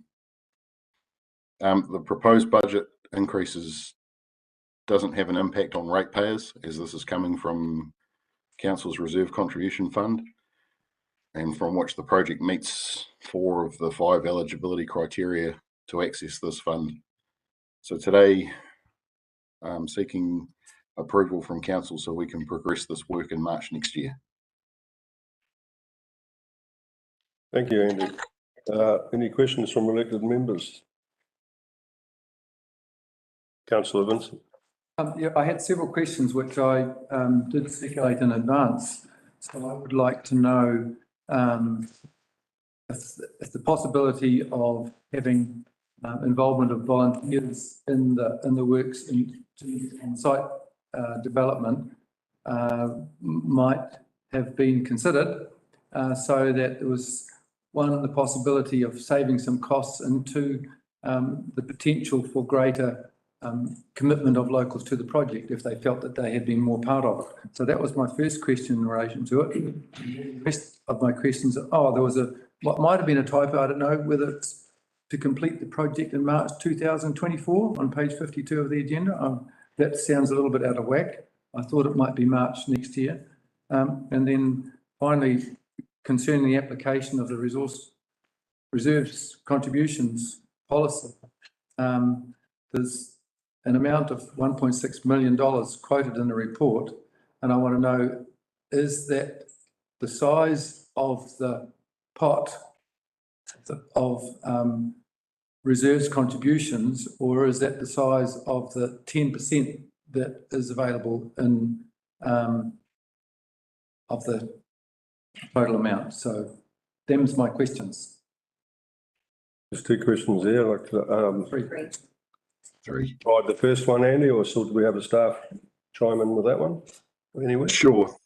Through the mayor, to answer your first question, Councillor Vincent, the only drawback with local volunteers, and I would fully support local volunteers helping us to construct this, is that we have, under Workplace Health and Safety Act 2015, obligations to make sure that the work is undertaken safely, and our contractors that we use have been pre-qualified through KDC, through Kaipara District Council, and to use volunteers, we would just need to work through the logistics of that. But as far as taking local ownership, then most definitely, if there's an opportunity, we would. Thank you, Andy. Through you, Mr. Mayor, before you head over to Sue for the third question, I think the second question was around the timing. Andy, can you talk to that, please? Was it March 23 or March 24 for completion? Yeah, through the mayor, that is definitely a typo. It should be March 23. It's to tie in line with the completion. Oof. I get a chocolate fish for noticing? And one other about the reserves contributions balance, I think. Thank you, Ms. Anderson. Thank you. Look, the question was about district significance. The top eligibility criteria talks about getting the public access to coastal areas, reserves, or areas of special character, and it actually specifies cycleways, tracks, and carport. So those are examples that this members does qualify. This is significance, but that's how we treat it with district reserves. And just to give some history, because a lot of people new councillor, the financial contributions that come in from all through the district from new developments, 10% of that money goes to what's called a district reserve. So it's accumulated quite a lot of money. And June was 1.6 million. In that account, not the total. No, the total fund was 10.8 million. So I'm mistake, but obviously it's reduced by 5.8 million. Maybe some of the modified. And that was part of my uncertainty, knowing that must have come out. So yes, there's one point, the next highest reserve. So the modified reserve has the highest amount of money. And the category again is the district reserves. The Rojo, Karakia, and lastly. So yes, specifically that's why this hasn't got the dough, it hasn't come from the Dargaville reserve, because that's already got a deficit. Just to make sure that I have this understood correctly, is that there are some projects of a scale where it might be said that the catchment area, in terms of people who might benefit from that improvement or facility, is greater than just the immediate area. It goes beyond. We've got 4 catchments across the district, and there are some, because of their significance, are relevant to all of the 4 areas, and that's that pool of the 10%. And that's right. Although the district's significant classification, there are others, as I say, just giving access to coastal areas. Yep. Now, I realise, like, it's not a project in isolation because of the work that's been done at Dargaville and Paheath and was proposed to be done in other places as well. So it's broader scope. I think that does. Thank you very much. Thank you. Councillor Howard, I see you got your hand up. Thank you, Mr. Mayor. 2 quick points. I totally in support of the whole concept, and safety is obviously a key matter. It's interesting that the paper notes that that applying for the funding, detailed designs not always available. Are the, and so we end up with $228,000 worth of additional cost. Does this give us a lead, but perhaps some additional thought and planning so that we try to mitigate such circumstances in future? And also, if we approve this coming out of the Reserve Contribution Fund, and particularly just as a one-off, rather than through an application process, does that have any impact on other potential applicants for this fund? Can I put that to Sue Davison, please? So whether people can apply for the funds, there's 250,000 contestable fund each year, and there's still sufficient money to provide for that for a number of years. Although you will note through this council meeting, there's actually quite a drain on it, probably that we're proposing. I think it's about 1.1 million. This is the first on the council agenda, first project, but the number of the projects have increased in scope. So this project goes back to where funding was allocated for the wharf, and there was some funding to improve access to the beach. And then when we got together with the community, the scope changed slightly because of the fact there was some of the sandhill was actually taken down, and the opportunity to improve it. And that's what Andy is going to use. And the wharf now is being built, and to improve access to the wharf, and with the money he's got, he has extra funds to actually make it. It's an opportunity now to improve it to a better grade than what was ever thought. Thank you. Any further questions? Mover's statement, please. Oops. Sorry, I got distracted by the children's music. Whatever's going on next door. I had a question I sent in earlier about the level of contingency that we've got for this project. Andy, kia ora, can you answer that? Sure, Mayor. The contingency is something that we factor into all projects, and basically, if we find that there's unforeseen things that happen, then it enables us to deal with those on the fly as they occur. And should nothing untoward happen during construction, then that contingency just gets put back into Council's Reserves Contributions Fund. Yeah. So do you know what the level of contingency is for this project? Yeah, sorry, the sheet that came through in the PDF of the Excel I drew up was not very well detailed. The contingency is 10% of the whole budget, so it's $52,128. Okay. Okay. Cool. Yeah, the Excel sheet that you see, you have to stitch them both together left to right, not read them longitudinally. And the other question I had, it's super minor, but I was just wondering what the green line is on the. What is, sorry, I missed that. There's a green line on the beach side of the car park. Is it a speed hump or something? Oh no, that just denotes the separation between the car park and the entranceway to the beach. So there will be a change in the treatment there. So right, might have been planting. I see. Thank you, Andy.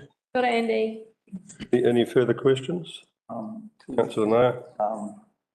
Andy, just a quick question, in terms of, the usage of, Pouto WAF and all. Do we have any projections or any estimates, or how are we gonna look at it? You did mention about Kaipara cruises, using it, and the cyclists and a little bit of, people coming from Allenswell. When we are spending this money, do we have any idea of how far it's gonna take, or is it just shot in the dark? Can you hear me? Yes, I can. I possibly would have to defer the usage to Diamilla of the wharf. That there was work done outside of the transport business around Kaipara's Kickstart program back in 2018, 2019. Yeah. And business case work done on the wharf, which is where that information has come from. So apologies, I can't answer that for you today. Okay. Thank you, Andy. Any further questions? Move a statement, please.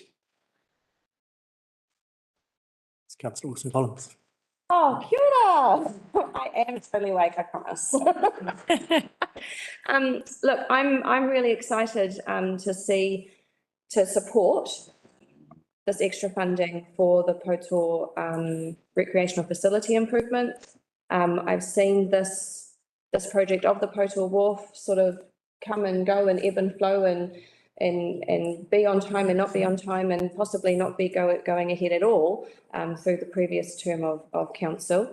There has been a number of consultations with the community down in Pouto, and completely concur with the staff's recommendations that there is a level of expectation down there of what will be provided. So I also acknowledge that we keep having budget blowouts. That is a sign of where we're at the moment with all these increasing costs that are going on. So it's a real tricky balance that the staff are working really hard to achieve. And I just want to acknowledge their mahi to be able to provide this facility for Pouto and create an actual functioning wharf with the car parking, etc. So yeah, kia ora, I support this motion. Thank you. Good. Thank you. Any other elected members wish to speak? Seconder. Sorry, the seconder. Yep. Second statement, yeah. So no, I'm happy to second the proposal for the reason that anything which is good for Dargaville and brings in tourism. And Pouto is one peninsula which gives us hope. It is 60 kilometers away. It's quite a journey. I did it many times last year. And I wonder how many people can benefit from it. So that's one part or one area where I sincerely believe council can contribute to the projects and proposals coming from either EV or private partnership, private-public partnership, to really do something. We have sunk in a lot of money in that road, and if you don't make use of it, I think, to be honest, it's quite a few $1 million gone in that road. And it's not just for those residents. It is to promote Pouto as a tourist destination. Thank you, Councillor. What I'd like to add to that, I toured the Taikara Dam Water Trust with Councillor Lambeth and yourself, and it was encouraging to see the huge possibilities down on that peninsula. You've got the Huriwai doing significant planting of avocados coming up, and I can see real growth down there, which will get great benefit from this bit of infrastructure. Any other elected members wish to speak? Yeah, I just wanted to speak to it. I totally and support the development of Pouto fully. It is a te uri o hau rohe. There's huge potential, huge development potential. It's definitely a touristic destination. You have the horse trekking activities up there. You have the fishing, you have the beach track. So from Rapiro all the way through to Pouto.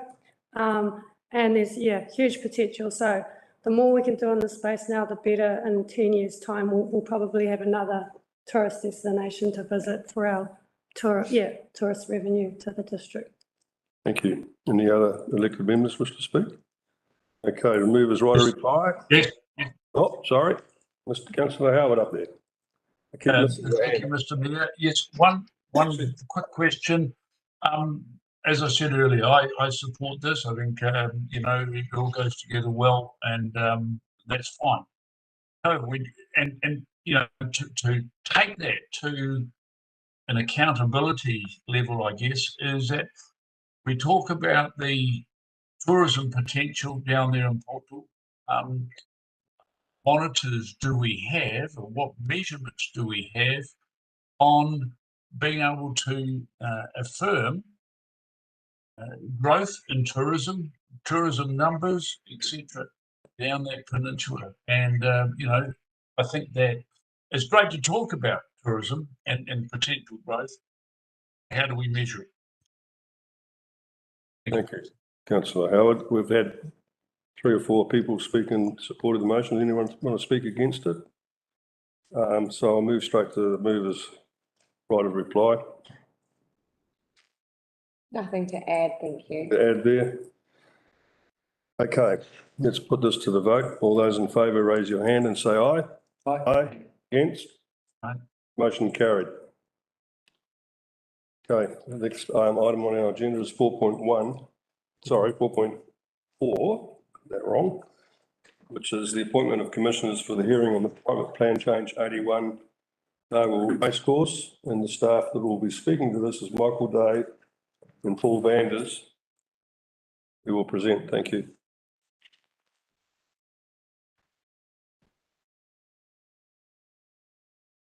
Thank you. So I'll take the paper as read, and what we have in front of you essentially is a procedural matter. So Council is currently processing private plan change 81, which is a plan change for land at Dargaville Racecourse.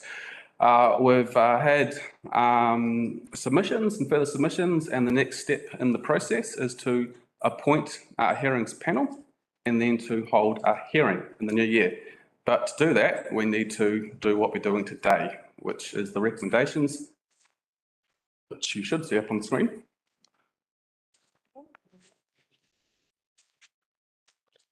Recommendations are to delegate the functions to hold the hearing to a hearings panel, and that's to hear and recommend the hearing, and then to approve that to 3 commissioners, being 2 independent commissioners and 1 internal commissioner.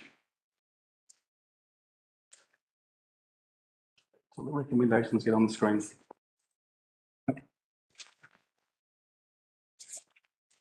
Can I cut back here a little bit? I've jumped the gun. Can I ask for a mover for this recommendation at this point before we continue? Thank you, Councillor Vincent. Seconder? I'll second it. Thank you, Councillor Lambeth. Oh, thank you. I'm a newbie. I get the process around the back to front. So if you'd like to continue with your advice here, thank you. Oh, thank you, Chair. And look, I was trying to whip through it as fast as I could as well. I really don't have any more to add. It is a procedural matter at hand here.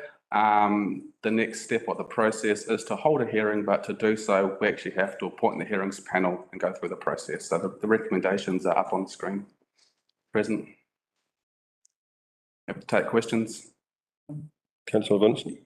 Thank you, Mr. Mayor.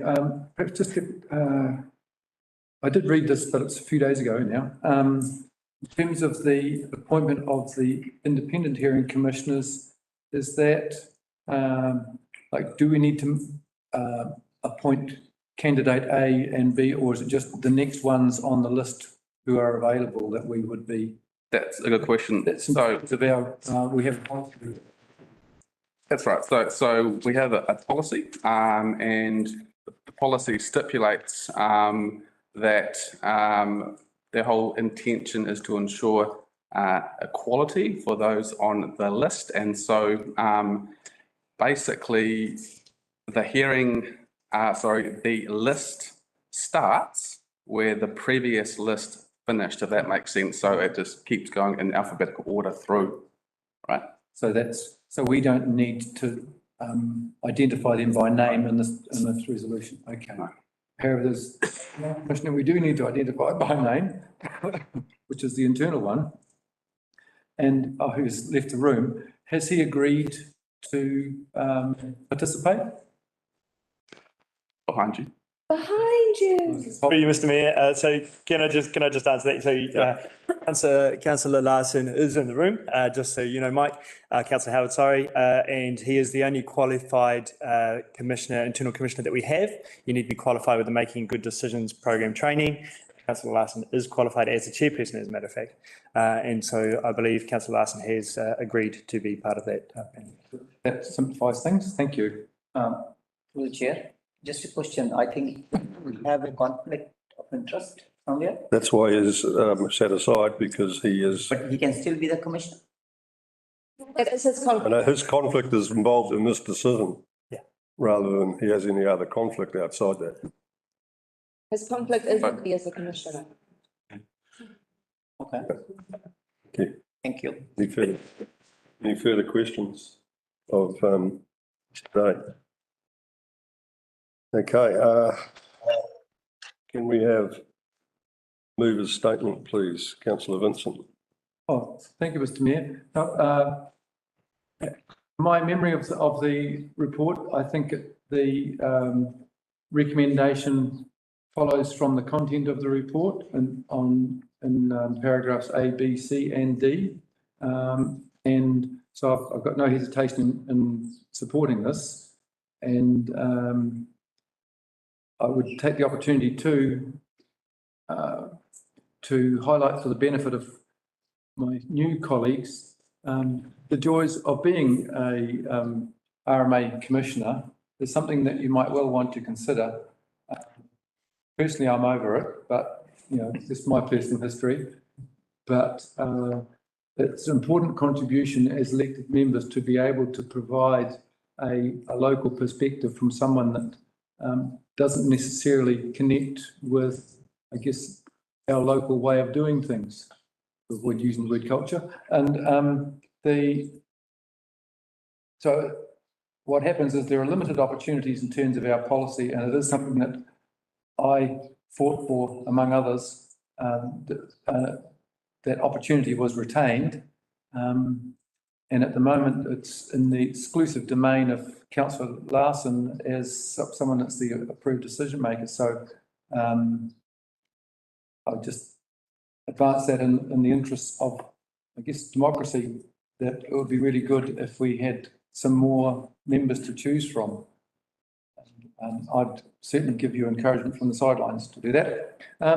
So this is very much a procedural thing, and that's all I need to say. Thank you. Thank you, Councillor Vincent. The second statement, Councillor Lambert, do you want to make a statement? No, nothing more than me that except the promotion of growth and housing capabilities for the Dargaville area. Let's get it going. Any other elected members wish to speak? Movers right to reply, Councillor Vincent. Thank you, Mr. Mayor. I'll just take the opportunity too to explain a bit about the process that's beginning here for the benefit of the new people on the team. We're delegating to people who will be selected the ability to hear the submissions, related reports and so on, and look at what our district plan says in relation to it and the RMA, and come to a conclusion about the merits of the proposal. And then, so the next thing we will hear from this is a report coming back to council with a recommended decision, and it's basically a yes or no. You can't play around with it. And I've had cause to think about this, and I'm at peace with that approach, in that these people are the ones who will have seen all of that information. To want to come to a different conclusion, then you should go back to the beginning and make yourself privy to all of the information, and apply your professional expertise to come to that conclusion. So, and I have every faith that Councillor Larson will make sure that his colleagues on the panel reach a sensible conclusion. Thank you. Thank you, Councillor Vincent. We'll move this to the vote. All those in favour, raise your hand and say aye. Aye. Aye. Against? Motion carried. Okay, we move on to the next item on our agenda, which is 4.5. This is private plan change 82 Moonlight Heights. Decision to adopt, accept or reject the plan change or determine it as a resource consent. Can I have a mover for that, please? I'd like to move that. Can we have a seconder? I'll second that. Thank you, Councillor Lambeth. Thank you, Chair. Thank you, Councillor. Mr. Day. Thank you, Chair. So Council has received a private plan change request to rezone approximately 39 hectares of land at Aperahama Road, Dargaville, from rural to residential.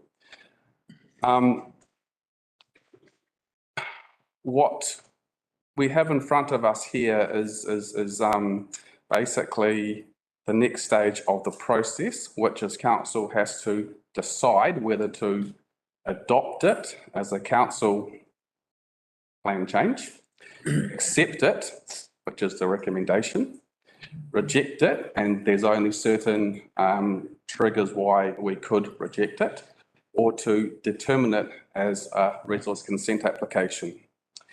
See that the recommendation from staff is to accept it, then to delegate to the Chief Executive to publicly notify that the plan change is notified on the 17th of January 2023, and that public consultation will last for 1 month, ending 17th of February 2023. That is all? Any thought for now? Okay. Questions? Do we have any questions of Mr. Day from elected members? Councillor Wilson-Collins. Thank you, Mr. Mayor. I did send some questions in earlier. I was looking for a summary of how the proposed plan change will have positive effects on the environment as described on page 2. So, thank you. And so, the Chair, what I can say is that the staff have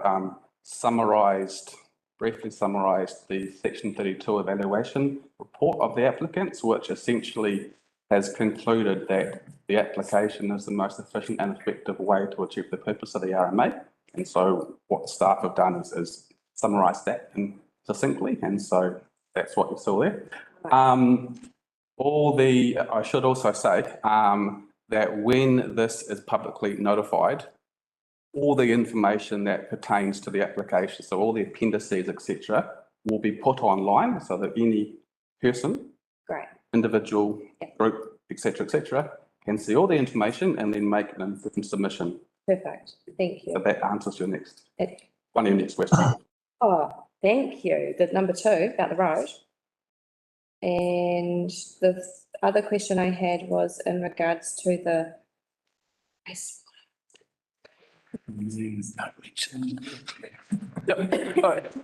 So 2 points there. One is that what we have at hand here is what can be called an initial threshold decision.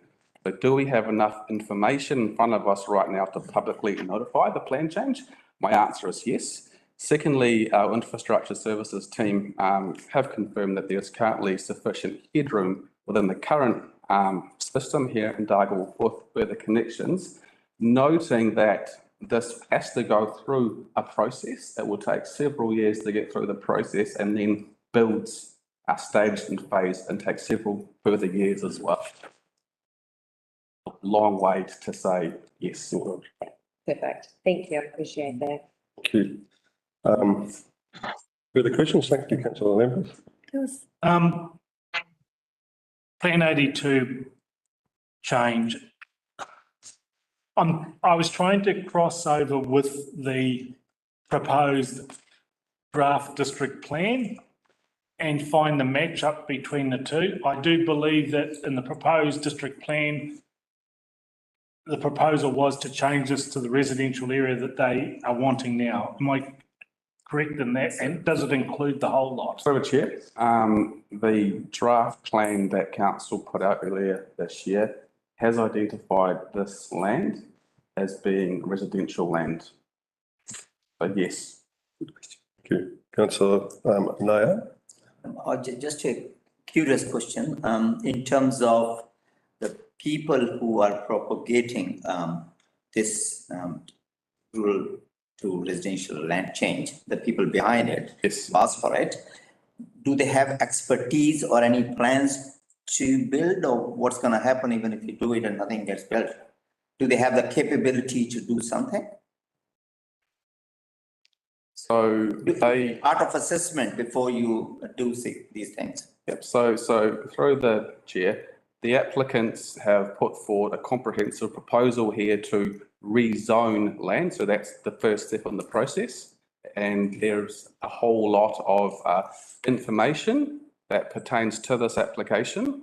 And so it's not up to me to decide, to put forward a view about what they may or may not do in the future. But as I touched on, my professional view is right now there's enough information to move forward and publicly notify the plan change and to keep going through the process. So my question is, you don't look at the capability of the people who ask for plan change, whether they can do it? No. Assessment. Okay. Thank you. No. Thank you. One further question, please, from Councillor Howard up there. Thank you, Mr. Mayor. Just question of Michael, clarification. We are in this motion agreeing, if we go through with it, agreeing specifically to option 2, which is the recommended option, or is it a more generic approval? So through the chair, my recommendation, Councillor, is that we accept the private plan change, and then that means that it proceeds to public notification. So it's very early in the process. Council is not making a merits decision on whether or not council supports or endorses the private plan change. It's basically saying that we accept the private plan change and allow it to proceed to public notification so that the public can have their say on whether or not they support the plan change. Thank you. Further questions? Councillor Vincent. Thank you, Mr. Mayor. I'm just wondering the potential crunch point with sewage capacity, water supply capacity, is that something that might be addressed through a review of our development contributions policy in time? Could be one factor taken into account, yes. And there might also be another developer agreement or something like that to enable the thing to go ahead. Yes. So it would be a reasonable conclusion then that even if it was the sewage ponds for sewage, we're at capacity now, we could contemplate a plan change? Yes. The basis that, well, there's nothing going anywhere until such time as there is sufficient capacity and people have got something to go on. Yes. Any further questions? Okay, mover's statement, which is myself. It's encouraging to see 2 applications for residential in Dargaville coming before us today. So that's all I'd have to say. Second is statement, which is Councillor Lambeth. Yes, well, I'm all behind option 2, obviously, from the question that I've asked, because we've already made that investigation. So yes, once again, very, very keen to see this going ahead. I know of residents who are already trying to book their section that they want to purchase. So there is massive interest. Thank you. Any other elected members wish to speak?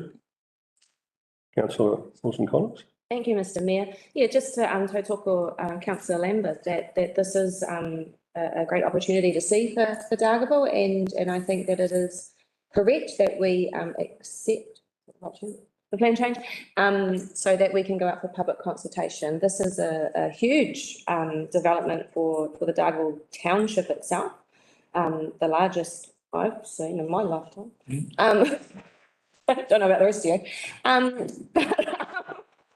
But yeah, so I think public consultation is an excellent way forward. We'll see what happens after today. Kia ora. Thank you, Councillor Pene. Yeah, I just want to concur with all the sentiments and complete agreement with it. I campaigned on pushing and advocating for affordable housing. I see that as developments which will then free up existing capital for first home buyers, etc., to be able to buy their first home. So I'm completely in agreement with it. There's lots more work to go. However, on the infrastructure and the capacity issues we're facing, so we've got a couple of years yet to get that right. Kia ora. Thank you. Any further statements? Okay, we'll get the movers right to reply. I have nothing further to say, so we'll move this to the vote. All those in favour, raise their hand and say aye. Aye. Against? Motion carried. It's now, what's the time? 11:54. 20 minutes for a quick lunch break and then back in today. We've got a lot to get through still, so we'll have that 20 minutes, which means we'll come back here at 12:05. Do you mean 15 past to 12? 15. Okay, 15 minutes, 15:15. Thank you.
You're on your mission. Okay, welcome back to our further session after lunch. On the agenda, we move to 4.6, flood protection projects, reallocation of external funds. Do I have a mover for this? Ash. Thank you, Councillor Naida. Can I have a seconder? I'll second it, thank you.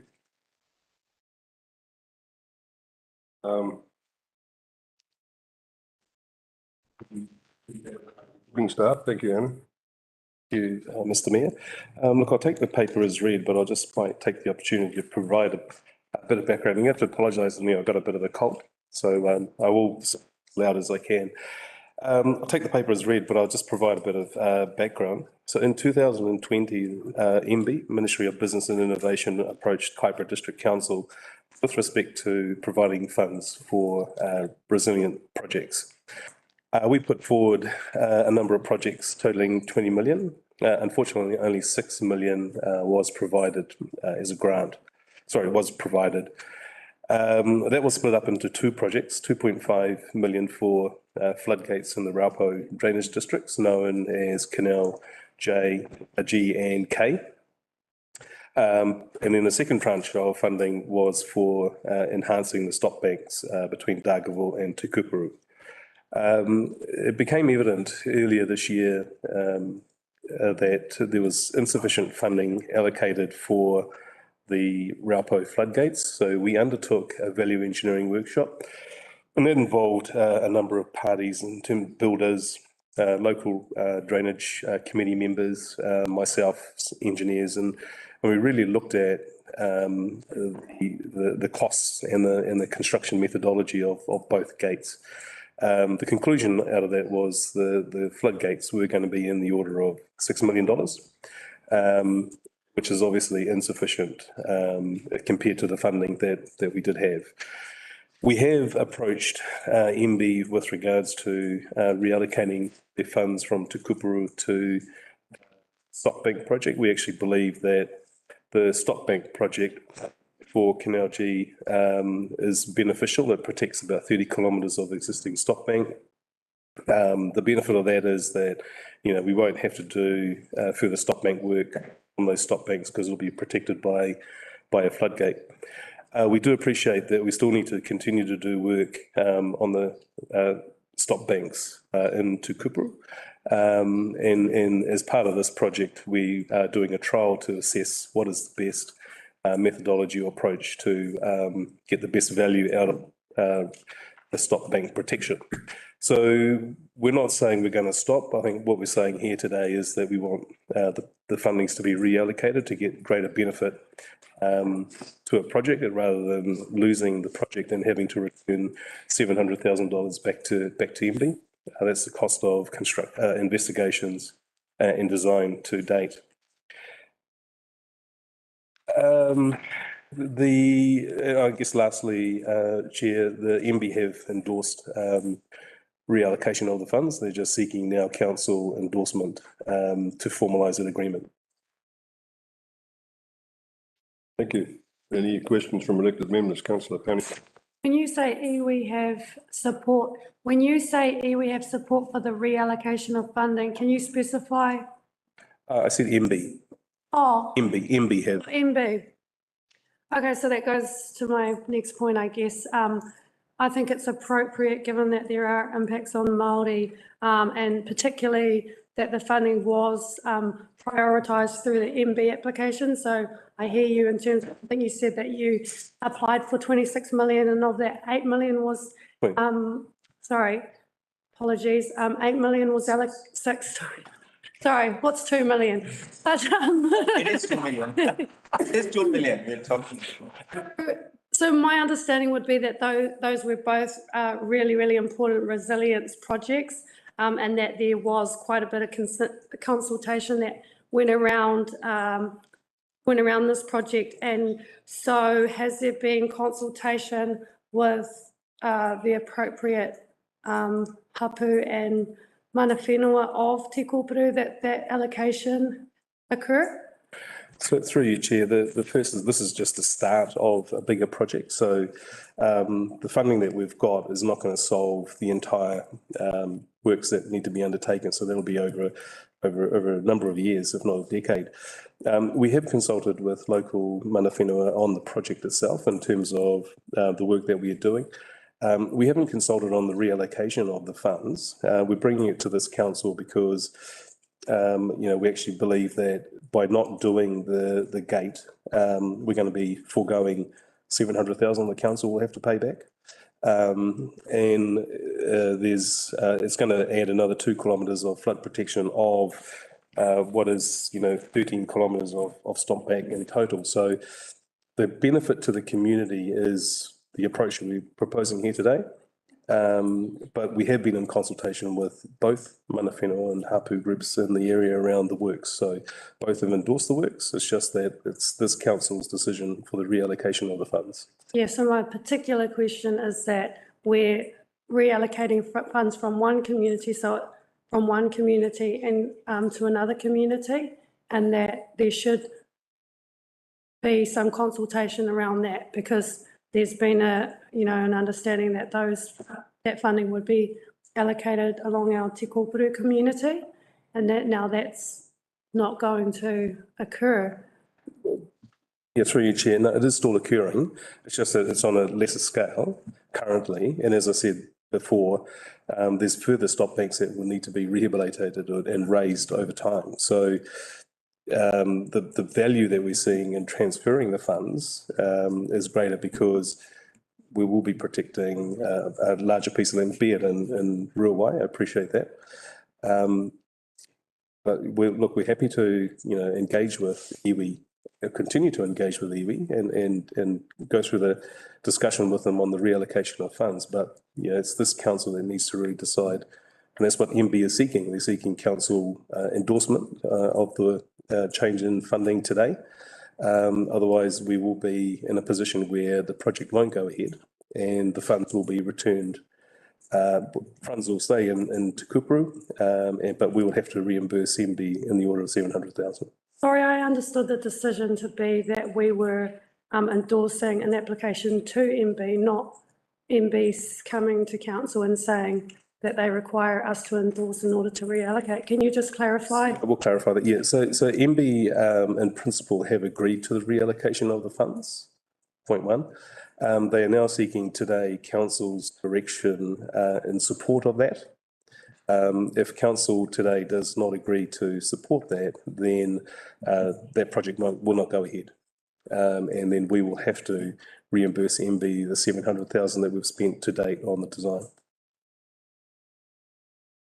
Thank you. Any further questions? So, Naida, did you? I can just clarify what, if you look at impacts on Maori, there's a paragraph you devoted whereby you have mentioned that EV has been openly considered on both issues. And coming back to, we should focus on whether to take this money or give it back to MBI. I think that's the issue, isn't it? So I think it's a great thing as I'm concerned. We're getting the money, and I was speaking in the other committee on the basis that wherever we have unallocated funds and we have similar projects which can be run, we should look at these options, and I hope this goes successful. Thank you. And that's rather a statement than a question. Yeah. Any further questions? Councillor Mendelson? For you, Mr. Mayor. Can I ask, and I'm not hearing very well today, how many funds are being reallocated? Why are they being reallocated, and what is being done about the reason for them being reallocated? Sure. So I might just cycle back to the start. So we applied for $20 million worth of MB funding. How much? $20 million of MB funding in 2020. Did you say iwi funding? MB. MB, yes, thank you. Keep hearing iwi too. And that they provided us $6 million. They gave us $6 million when we asked for 20. That $6 million is made up of 2 tranches of work. The first is 2.5 for some floodgates in Raupo district, and the second tranche is 3.5 million for enhancing existing stop banks in Te Kūpuru. We went through an exercise on design, it's called value engineering, but it looks at the design and the constructability of those floodgates. The sum total of both floodgates is around $8 million. So we're short significantly on two floodgates, as well as doing the stop bank improvement. So we recognise that we're going to get greater value if we did Canal G floodgate. It protects a lot more land area than Canal K. So today we're seeking some reallocation of funds from the Tukupuru stop bank improvement, which is the start of a longer program of works. It is externally funded, so it's MB funded. And so what they are seeking, they have given us in principle approval to reallocate the funds. What they're seeking today is council endorsement of that. Okay, I understand that council's made various decisions that the Raupo Drainage Board in particular has followed through, which has perceived of a need to raise the stop banks. But the latest discoveries suggest that it's all based on groupthink from central government level. And perhaps previous council can be perhaps excused for accepting an advice from Dargaville, but I understand that the likes of Muriel Newman from New Zealand Centre of Political Research has pointed out that the Councillor Manderson. Oxide's actually fallen from 1,700 parts per million to 400. Councillor Manderson, excuse me, you're making a statement. Can you ask your question, please? Sorry. So you're making a statement. Can you ask your question, please? Thank you. Yeah, that'll do. Thank you. Councillor Vincent. Thank you, Mr. Mayor. Through asking a question, I may be able to shed some light. So could you clarify my understanding of the situation, Mr. Nama, that firstly we have about 70 kilometres of stop bank which interacts with saltwater in the Raupo drainage scheme. And a significant part of it runs up the sides, two main canals. Correct. So that the benefit of putting a floodgate across means that in terms of ongoing maintenance and capital expenditure, am I still right? Capital and operational expenditure. That there's, it would be reduced because putting the floodgate across means that the rest of the existing stop banks going up alongside those main canals does not need to be maintained the same level.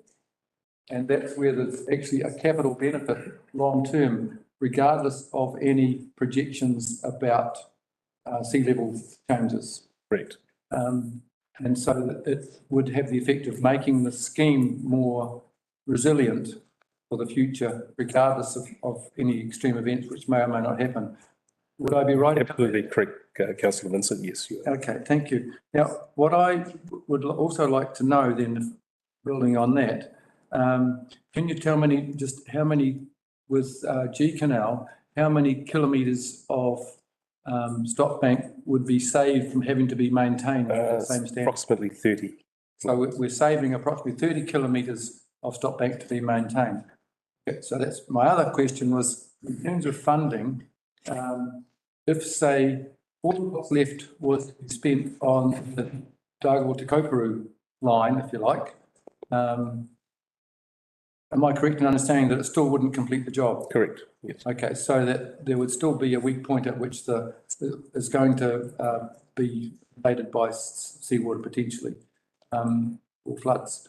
And so then the other thing with regard to, so this is part 2B, regarding funding for the Raupo drainage scheme, has there been any consideration of, say, a local share making up the balance through a loan which is serviced by that area?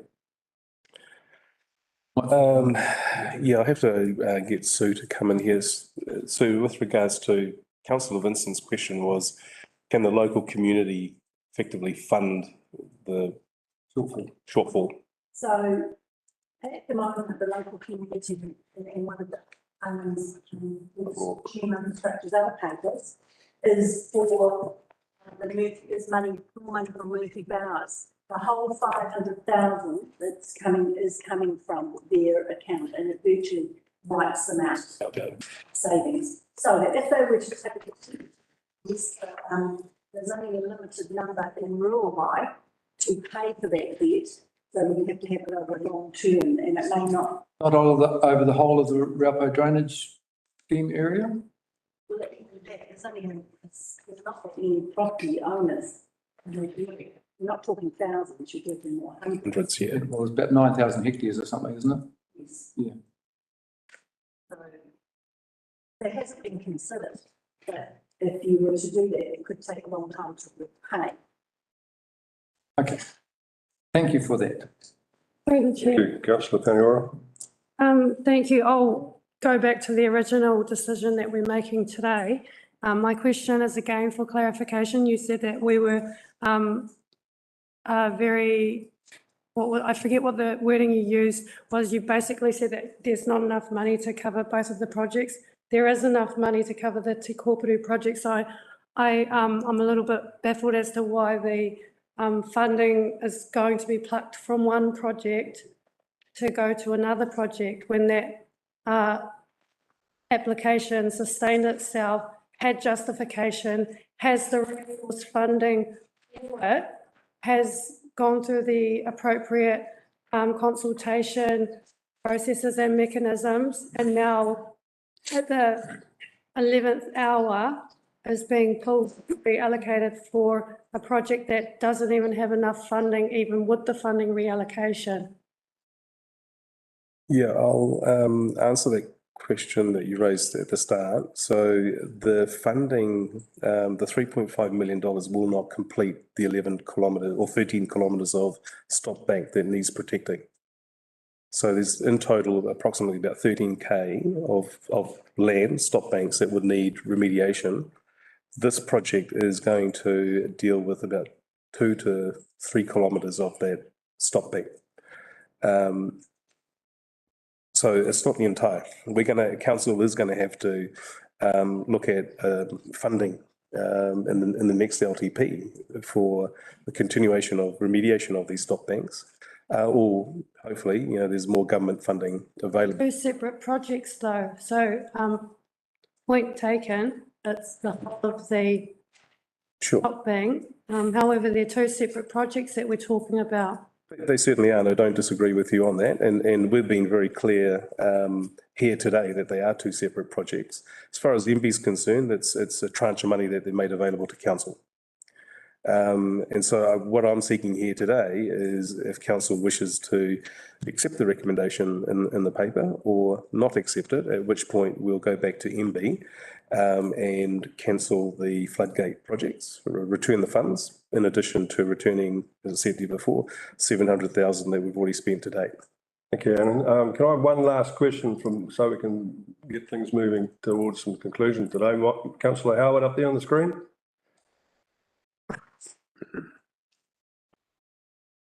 Can't hear you.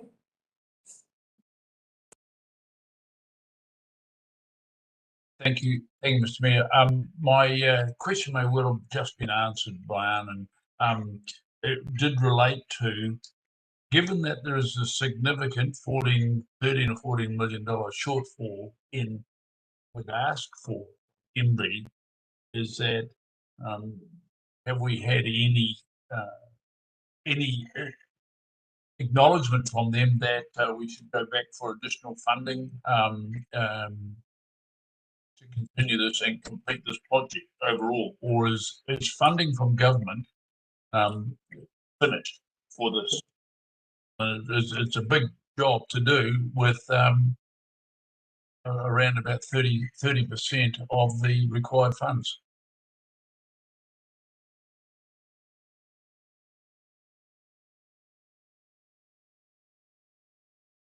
Hello? Can you hear me?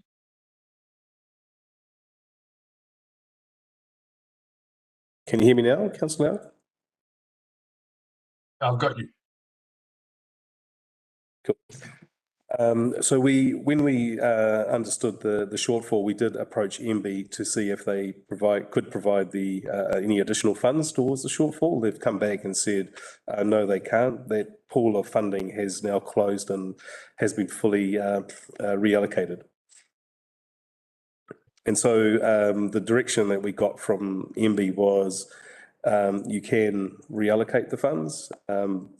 They've endorsed it in principle. They're seeking council endorsement, at which point we'll either formalise the agreement, or if council doesn't agree, then we obviously return the funds along with payment of services that we've incurred to date. Thank you, Anne. Can I move to Councillor Naida for move a statement if he wishes? Yeah, just a short statement. As I said, it is a good idea. And totally support it. So the conversation, what are the chances, if somebody can tell me, of getting this through? MBI. Where is it gone? Sorry, what was the question? So I'm saying that you're going ahead with the application. Excuse me, you're making a statement, not a question now. You're required to make a statement. It is a statement, yeah. The questions have finished. It's a statement, is this a good idea, we should support it. Right. And the question is, do we have any? It's only a rhetorical question. The rhetorical question. For the previous one. We haven't had training yet, got it. Yeah, I need to know. In the same boat too. Is the first time we're doing it, or is there a history of getting it through? That's what In terms of MB funding projects? No, look. The allocation. They've agreed in principle. They've agreed in principle, right? Yeah.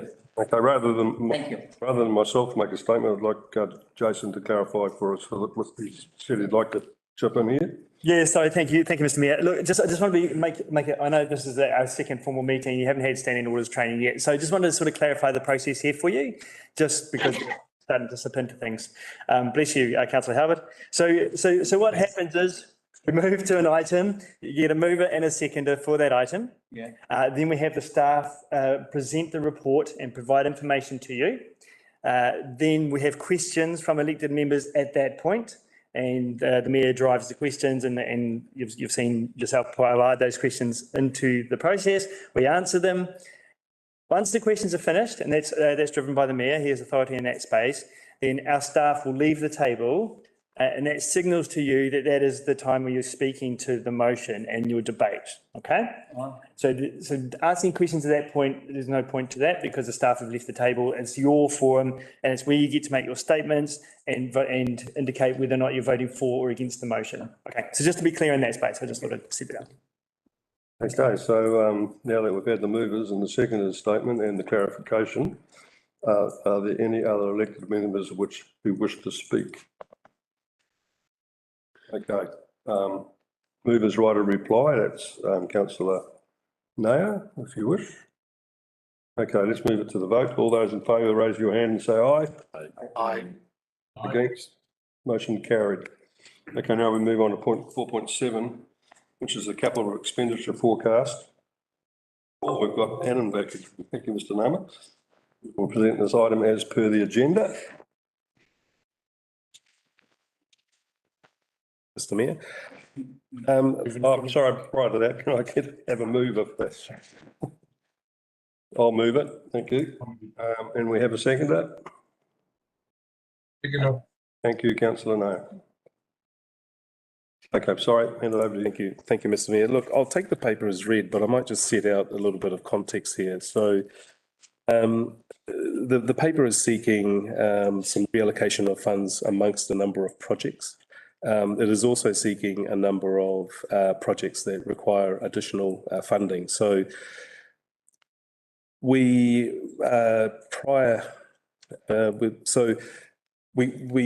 had elected to bring multiple papers to council. We felt that might be a bit clunky, so this paper is a sum of all the projects that would have come in individual pieces of work. So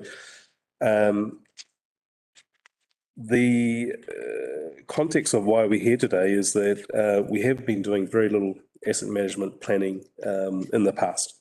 The consequences of that is we're not ahead of the game. So generally we should be 2 years ahead of ourselves, so that, you know, we've got a design 2 years ahead and we're constructing and the pipeline of work can continue. Secondly, the scoping of the projects has not been fully defined. So some projects have been scoped and when we look into them in a bit more detail, they're not required.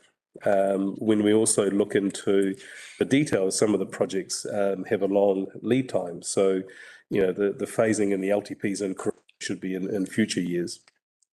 And then there are some projects that we believe we need to do now. So the sum of all that is a paper today seeking readjustment of the capital program, seeking some additional funding for projects, but also identifying that the number of projects that have been completed with some savings or are no longer required. So I'll take the paper as read, Chair, and I'm happy to go into the details and through questions. Take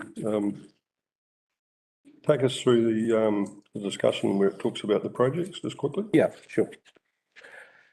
So a number of projects that are requiring additional funding. So if the Pahi toilet, it's an old toilet block in Pahi that essentially is derelict or near to. It also suffers from flooding through high tides. We are in discussions with the community in terms of relocating the toilet block plus the disposal field. Now, essentially, it'll be a new toilet block with a new disposal field, and it'll also have to be protected from storm surges to a larger extent. The available funds are $497. The revised project estimate is $850, so we have a shortfall. The table just sets out how we propose, and we've been working with Sue to fund the gap. It is also partly funded by TIF, which is the Tourism Infrastructure Fund. Again, 113,000 provided. Similar situation that if we don't proceed with this toilet block work, we'll have to return the 113. So we have a shortfall that we are requesting. The Bailey's Beach refurbishment, you'll be familiar with, most councillors. It's an existing toilet block that is in a very poor state, and it requires some refurbishment so that we can keep it going through the summer periods until we actually decide the longer term what we propose to do with that toilet block. Ultimately, it will need relocating, but that's not on the cards at the moment because that will be a substantial cost. So we are looking at $350,000 for refurbishment of that toilet block. The Kaiwaka Rangiora car park development. So that's, again, we've got some TIF funding made available. It's resealing the car park. It's also providing some ablution facilities and essentially parking facilities as well. So again, you know, 212 was allocated. A detailed scope analysis is close to $1 million. And then the table just sets out how we propose to fund that. The road is a very complex road, it's very steep. So it's going to have to be made up of a concrete structure. But also just the scope of the work required is probably commensurate with the funding, additional revised funding that we are seeking. Jack Boyd Drive is a project in Mangawhai where the previous council approved the pipework for a number of residents, but no funding was provided. So we're here today honouring the former council's obligation to that little community, but we're also asking for additional funds for the balance of that work. Sorry, 118 was provided. We're now seeking 200. The Dargaville pump station. Look, this is just a small project in a big piece of work that needs to happen for Dargaville. And so, later on in the year, we will be bringing you additional information around the whole Dargaville scheme. But today we're seeking some funds of $80,000 to do some improvement works at the pump station that will improve it from passing flows through and not overflowing. So, it's got one pump and it needs 2 pumps, but it also needs quite a bit of structural work as well. The Murphy Bower Gate stop bank project, so that goes from Huriwai through close to the Huriwai College. There is an existing stop bank there, but it is private, and there has been an engineering assessment done on it. And the existing stop bank is prone or vulnerable to failure. And so if that failure was to occur, it would basically flood Huriwai. And it's one of our top risks that we've presented to the Audit and Risk Committee. So this is funded through the Raupo Reserve. So 215 was provided. We're now seeking an estimate close to 590K. And the table again just outlines how the shortfall will be made up. Pouto Wharf, we talked about that wharf project this morning. We do have some contingency funds, so that's building a new wharf and connecting up with the car park, which Andy Brown from NTA is delivering, and my staff are delivering the wharf. So we've had quite a few issues with that location. A lot of unforeseen material has arisen, so we've had to do some additional piling. We just found out the other day, believe it or not, that there is a car in the location of where we're going to be putting our piles. So how does that happen? A buried car in the sand, is it? Buried car. Okay. So I'm not sure if you know Pouto, but I can take it. That's fine. So off the beach, we thought it just dives off onto a nice shelf. It actually comes in and then turns back around and then goes back onto the seabed. So a car has wedged in, and it's unfortunate, but it's real where our bridge structure is going to be, wharf structure is going to be. So we made a provision. Look, I had to make a provision in the short time we had to put it into this paper. I don't believe it's going to be in the order of 200,000, but we will need to remove the car. The divers have been down there. They haven't found anything else in the car other than the car itself. So they believe that they will be able to float it out. But again, we just want to make a provision. There'll be a cost to that, but it won't be anywhere near the 200. But yeah, a provision is actually provided or requested. So the sum total of that is 1.6 million. I'll just go through table 2, Chair, just for completeness. So this is projects that are not required. So if you see the Kaiwaka Bush Park, it's actually a Northland Regional Council. We're not quite sure why it went to our LTP. So there's 550K available there. Chaser's Gorge and Bailey's Beach. Proposal was to do some stormwater attenuation upstream before it comes down to the beach. We believe that the work that the NTA are doing, which is rock armouring around the footpath area, would be sufficient to channel the water back through to the beach. And so that attenuation that was provided for, we don't believe is required or would provide significant benefit. So there is a savings there. Kaiwaka wastewater renewals, the project came in under budget. Similarly with the Dargaville wastewater renewals, there was a second stage to the project. We have done stage 1. When we looked at the CCTV footage of the existing pipe, which we thought to be in state of collapse, I've reviewed the tapes myself, the pipe's in good condition. So we don't believe that we need to make that investment today. But it will be part of a wider district-wide scheme that we're doing. At some stage, we will need to upsize that pipe for growth. But from a structural perspective, we don't need to do it, and therefore we're not investing the 372,000. Questions? Vincent? Thank you, Mr. Mayor. I did circulate some questions in advance of the meeting, if we could just go back item by item, because there are others I think have got questions too. But it's still a surprise to me as why it's so much dearer than previous estimates.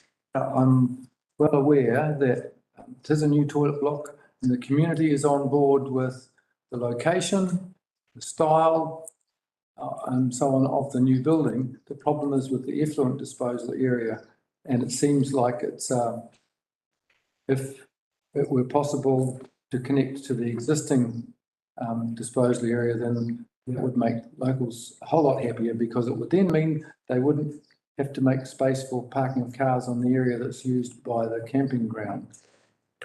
Yeah. And so I just would like to know what's made this whole thing so much more expensive. It's relocating the disposal field and the new toilet itself. So my understanding is that the new disposal field is required. It's not functioning well, and we can't rehabilitate it. There is a tree in close proximity, which is protected in legislation. So with those complexities, we are looking at relocating the irrigation field and making that whole scheme fit for purpose for the future. So that question. Then speech refurbishment. It refers to the shortfall of 350,000 being funded from district financial reserves. Yes. Can you tell us what that is? I'll defer to Sid. Through the Mayor, it's the district financial reserves. As I said before, they're 10% of the financial contributions that come from throughout the year from anywhere, predominantly Mangawhai, but they all go into district financial reserves, because that's what the previous council has put into in the policy. So that's the so reserves contribution, and that in terms of the reserves contribution policy, the 10%, is that the same? Yes. Okay, because that wasn't clear to me. Okay, so then in terms of the criteria, presumably then you'd have put it there, it meets the criteria in the policy without me having to check? Yes, the policy actually specifically to the toilets in accessibility. Okay, yep. Then my next question was regarding the Rangi Road boat park, car park area and so on. Has any thought been given to just rescoping the project so it's more affordable? This is actually through you, Chair, this is actually the minimum that we've come up with. So there's further stages that need to be done at a later stage in terms of improving and giving more car park. So this is making the roadway down to the turning circle, sealing it, and then off to the side, providing car park and an ablution block as well. So a very simple toilet, composting toilet, but that's what has come out through the consultation process. Look, it's a provision that we've, the final outturn cost may well be a lot less. But in terms of scope, I don't think there's any opportunity to further reduce that. I'm not sure if any other councillors have a question on any of these ones so far. Yeah, Councillor Naida would like to ask one. Yeah. Can I? I haven't finished, so I thought rather than... No, you can. Let's get yours out of the way. I'm getting towards the end anyway. Quickly. Right. So you're saying that's the minimum we could do. Jack Boyd Drive, debt that's refunding this, who's going to be funding the debt? That district-wide or our collective sewerage schemes wide? Through the Mayor. Thank you. That's the sewer targeted rate. It's going to be funding. So that's the users. User, yeah. Yep. Okay, thank you. Not just that scheme.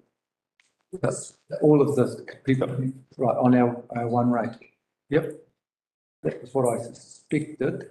And then Oh, a similar question, I guess, with the Pouto Wharf debt funded loan.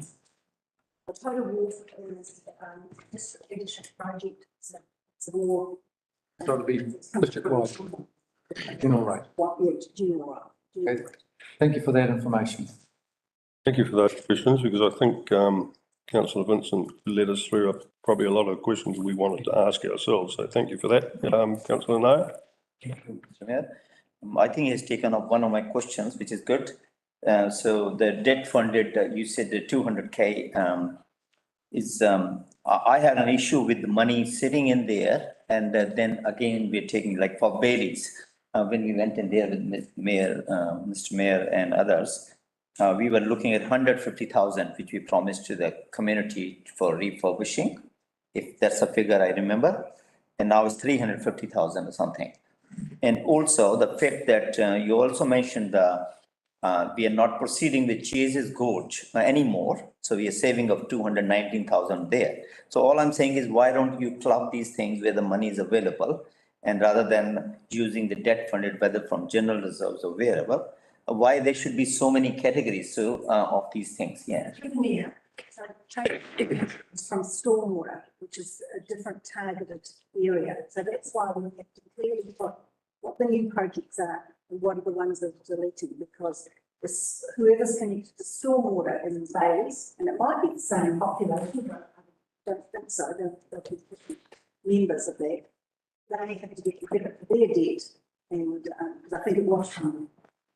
And then the new population, which is related to Bailey's Beach, the full population, which might be surrounding areas of Bailey's Beach as well, that gets charged, I'm unsure. But that's why we take it out, because they'll be different locations. My question is specifically to the fact that if we delay the projects on whatever basis, then the inflation kicks in. So the 150 becomes 350 or whatever. Why don't we just pool I mean, you can't be so specific that this belongs to 220 number and this thing. So the project in the community can be clubbed together and the money can be used or pooled together, so to say. That's my thinking. So we do the money, the external funds, 40 million. Yes. That is not identified with any one line, but we do have the internal lines and the spreadsheets that show which communities, so it's a stormwater community, where the loans are applicable. So we have the background information. Thank you. Can I ask one last question from Councillor Howard?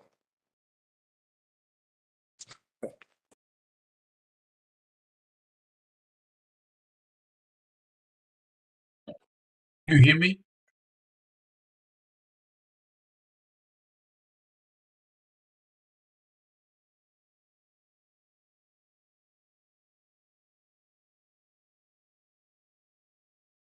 You did say one last question, Mr. Mayor, so I will respect that and I'll. Okay.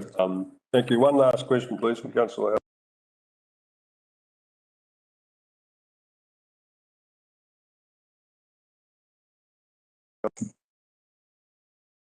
Councillor Howard, you should be able to go now. Ground control to Councillor Howard. Can you hear us? Can I double check? Unmute. I think you need to click that, do you? Oh. Can you try now, Councillor Howard? All right, it's not working. Unmute. Thank you for your succinct question. That was the last question. Okay. We can't hear you. All right. Look, send an email. Send an email, please, Mike. Still muted. I'll try. Okay. How's that? Oh, yeah. Oh, right at the hour. Oh. Okay, thank you. PouTu, thank you, Mr. Mayor. PouTu Wharf. The specific point made about geotechnical condition may result in additional work. Forgive me, I'm not yet familiar with the area. I will fix that. But as I understood it, it's a new wharf that we're talking about. Why would geotechnical conditions be coming up now? Good question. Through you, Chair. So we did do some geotechnical investigations during the investigation phase of the wharf, but there's a limited number of boreholes that you put down. Now, what we found was some hard material, which is good. When we did the piling or started the piling, we actually found that the material in some locations is actually more harder than what we found. So that required the piles have been driven or driven into the ground, so they had to find another pile driver that could drive the piles within that hard material. So that required a bit of searching around New Zealand, but they were able to get up to Pouto, the new pile driver. So it's conditions like that that are variable, even within, pardon me, even within an ocean environment. And look, the car's a classic example. No one would have picked the car, you know, being underneath where we're going to put the wharf. Thank you. Thank you. Movers yourself. I think there's often questions here that you might think of later, so maybe you could email them, but yeah, I'm prepared to carry through. Second is statement. It's Councillor Naida.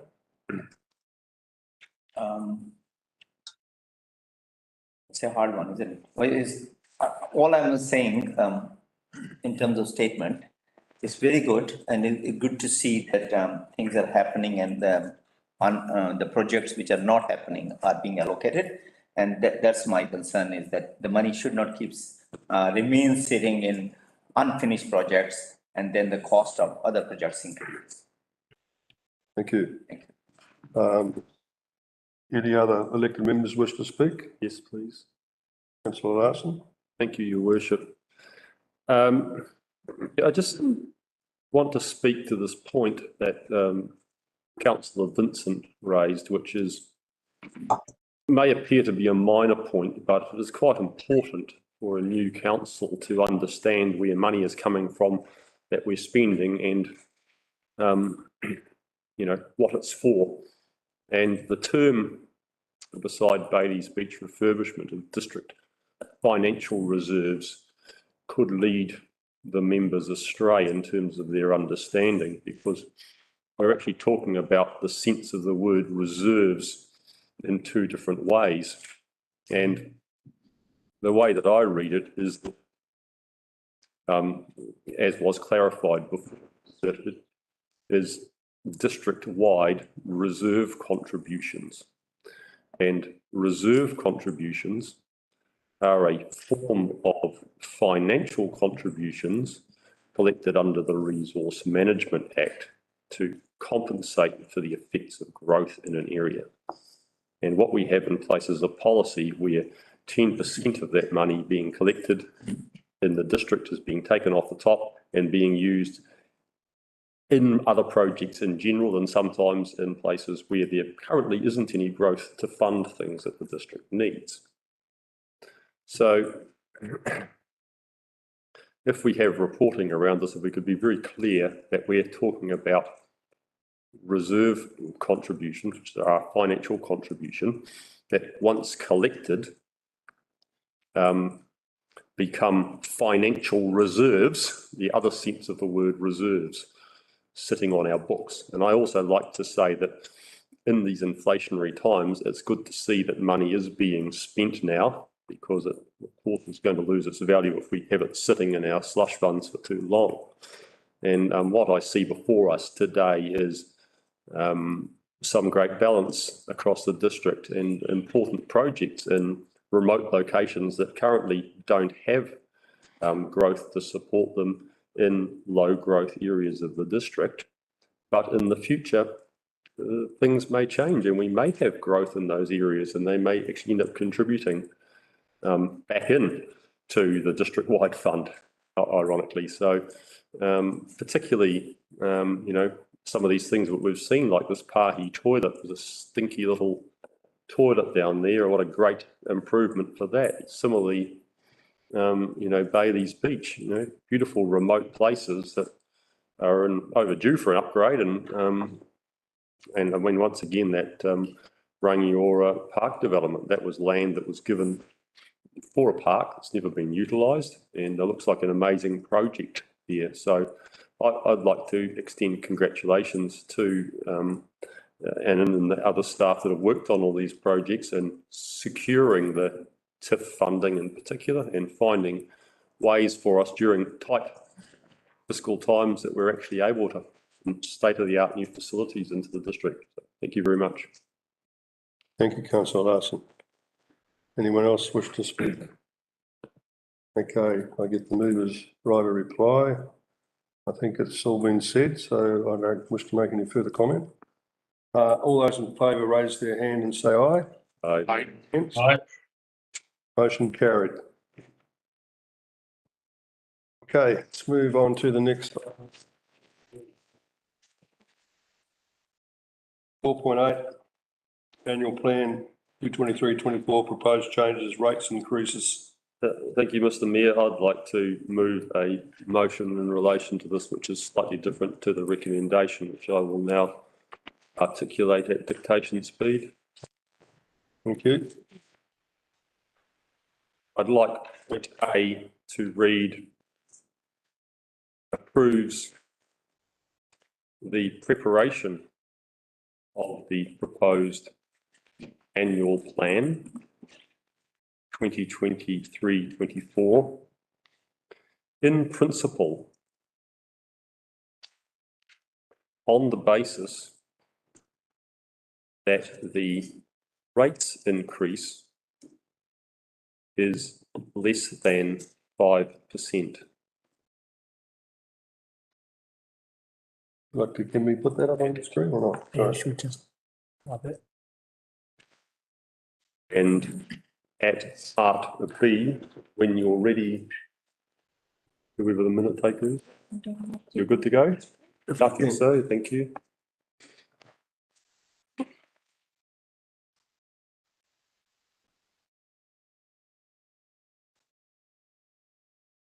And at part B, agrees, comma, subject to further reporting to be brought to the February 2023 plenary council meeting,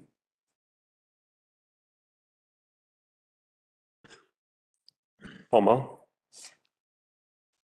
that consultation on the proposed annual plan 2023-24 is not required, as this plan does not include significant or material differences from the long-term plan 2021-31 for the 2023-24 year.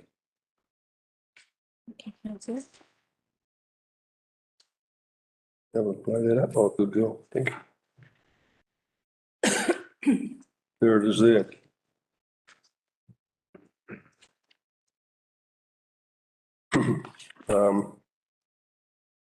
I'd like to move.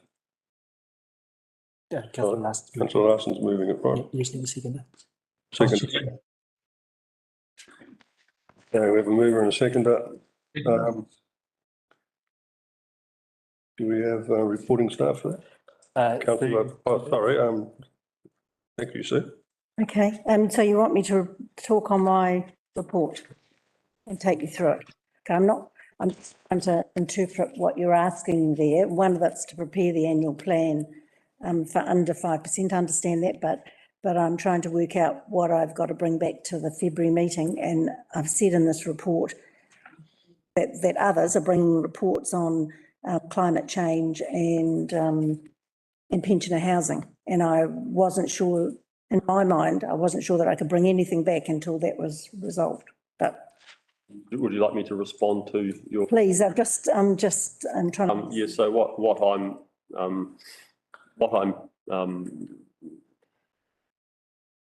indicating in that motion is that there is they know in the expectation that further reporting is coming back to this council in February relating to the annual plan, including the topics that you have just referred to, but you know, there may be other things that arise in the meantime. And so what I'm saying is that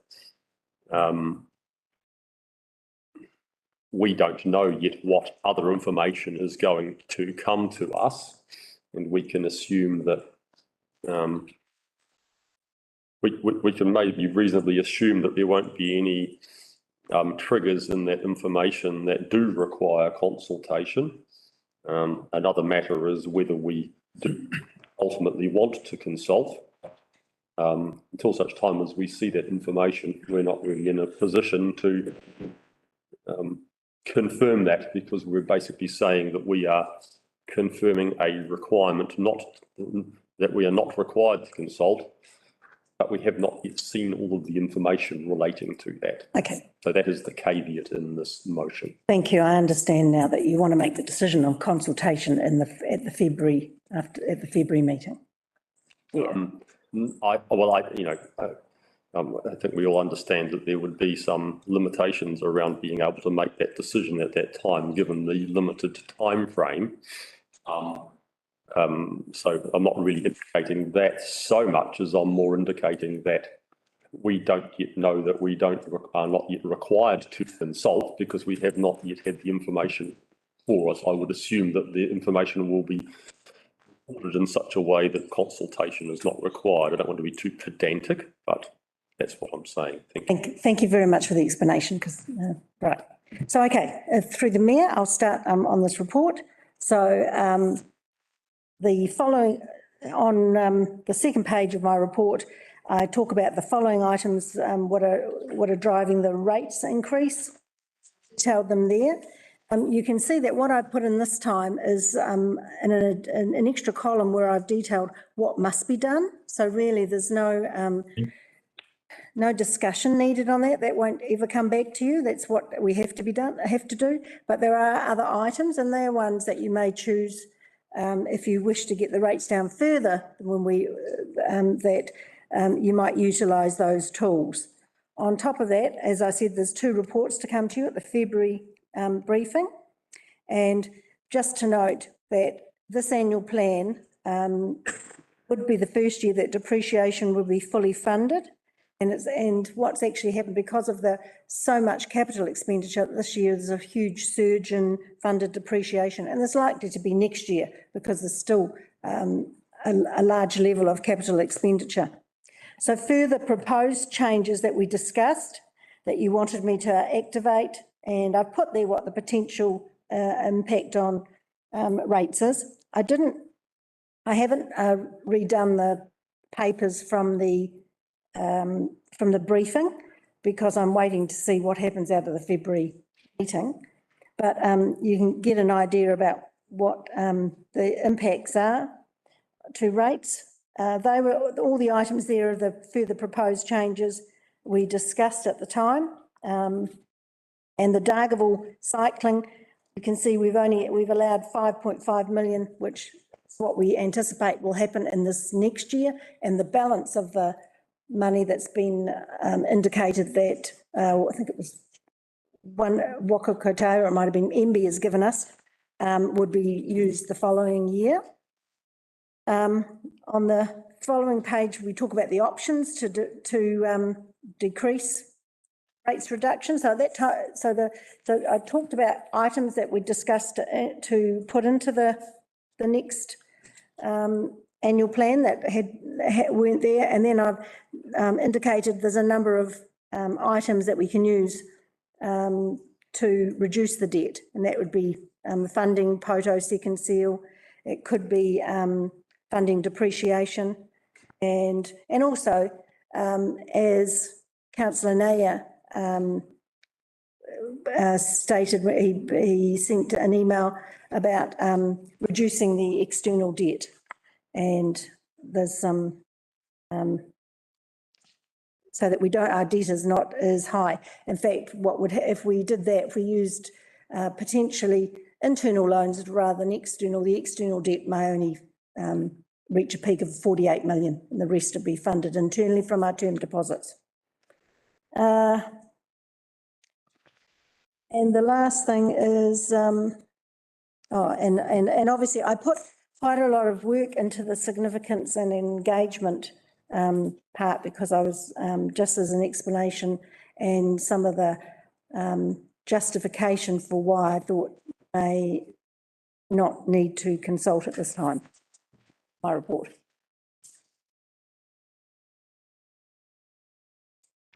Okay, is there any questions, please? So, first of all, a bit of clarification on this amendment. I couldn't quite catch it. You said that it will not be required consultation, or it will maybe required or something like that. Can you put that back on the board? Can you put on the board, please? It's going up. It's not high. Okay.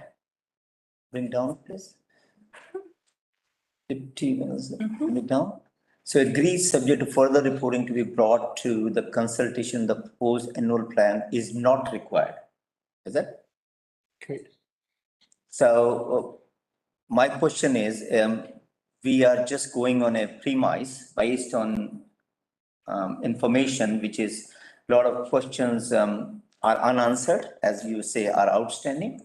How can we make, in principle, a rates increase of less than 5%? I mean, it could be, it may not be. So why we are proposing something and the information is coming in February meeting? That's my question. So I can, you're giving a limit to the rates, and you're asking me to work towards that purpose. I've said I've given some avenues that tools that I can use. And what I'm likely to come back with is, this is where I've got to. If you want to do something else, you have to take out this, or you have to take out this, and it may mean a different level of service. No, I understand that. Right, so that, but why we are making a commitment at this stage? It can be an exercise done on the basis of usual business. Why we are approving in principle? That will be I guess because we haven't reached a stage where we can be definitive about the outcome. Well, we're not definitive on water rights. You did mention about those. no, so what I was looking for was, I said at the briefing, was some kind of guideline, and that's what I need. Anyway, that's my concern. And the guideline I got from the briefing, I think it was Councillor Howard and supported by the Mayor, was up, up to 5%. Through you, Mr. Mayor, if I can just jump in there, it does give us some certainty here to be able to move forward as well. We are aware of the reports that need to come back to the February briefing to give you some more information, and then we can use them to finalise for the February council meeting. So I think from what Sue's saying, we're comfortable with the approach, and we can deliver what you're asking. Thank you.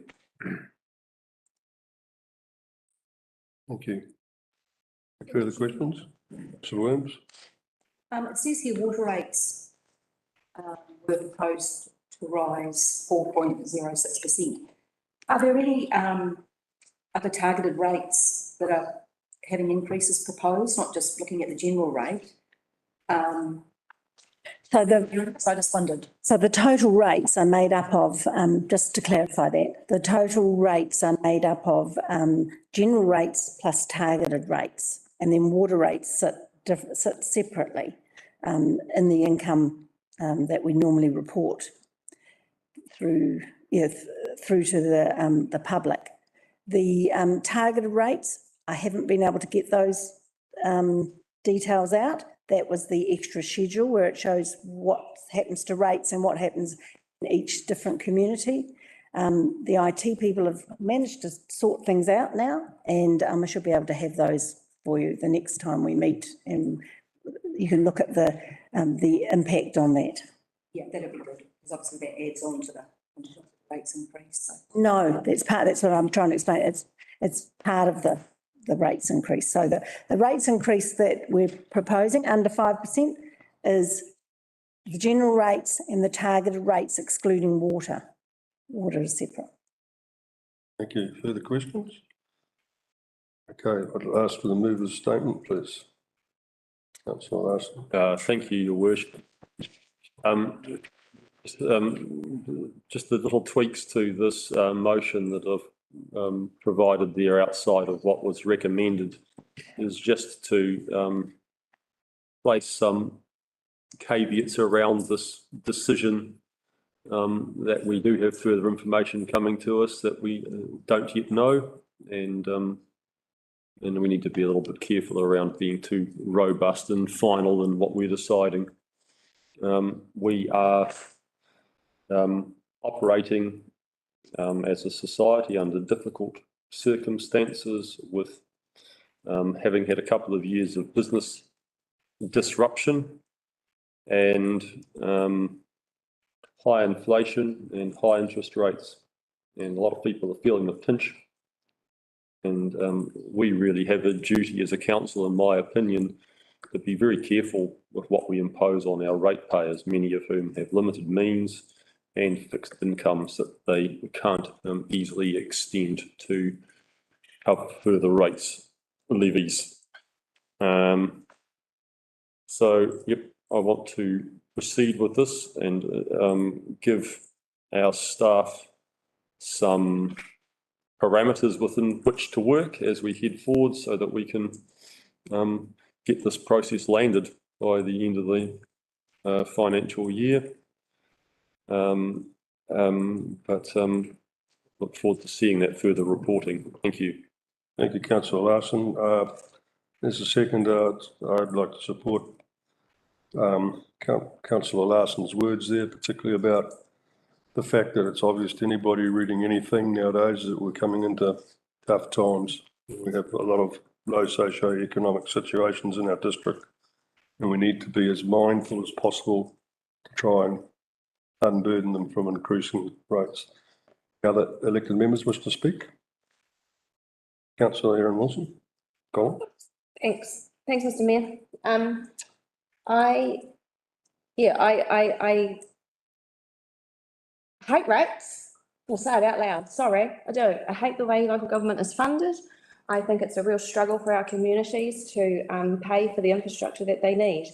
And sitting here and I've been through this process once already, where we're picking and choosing and trying to keep the rates as affordable as possible for our district, also means that they lose out. They don't get the quality of service, they don't get the infrastructure they need, as we sit in a building that is falling down around our ears.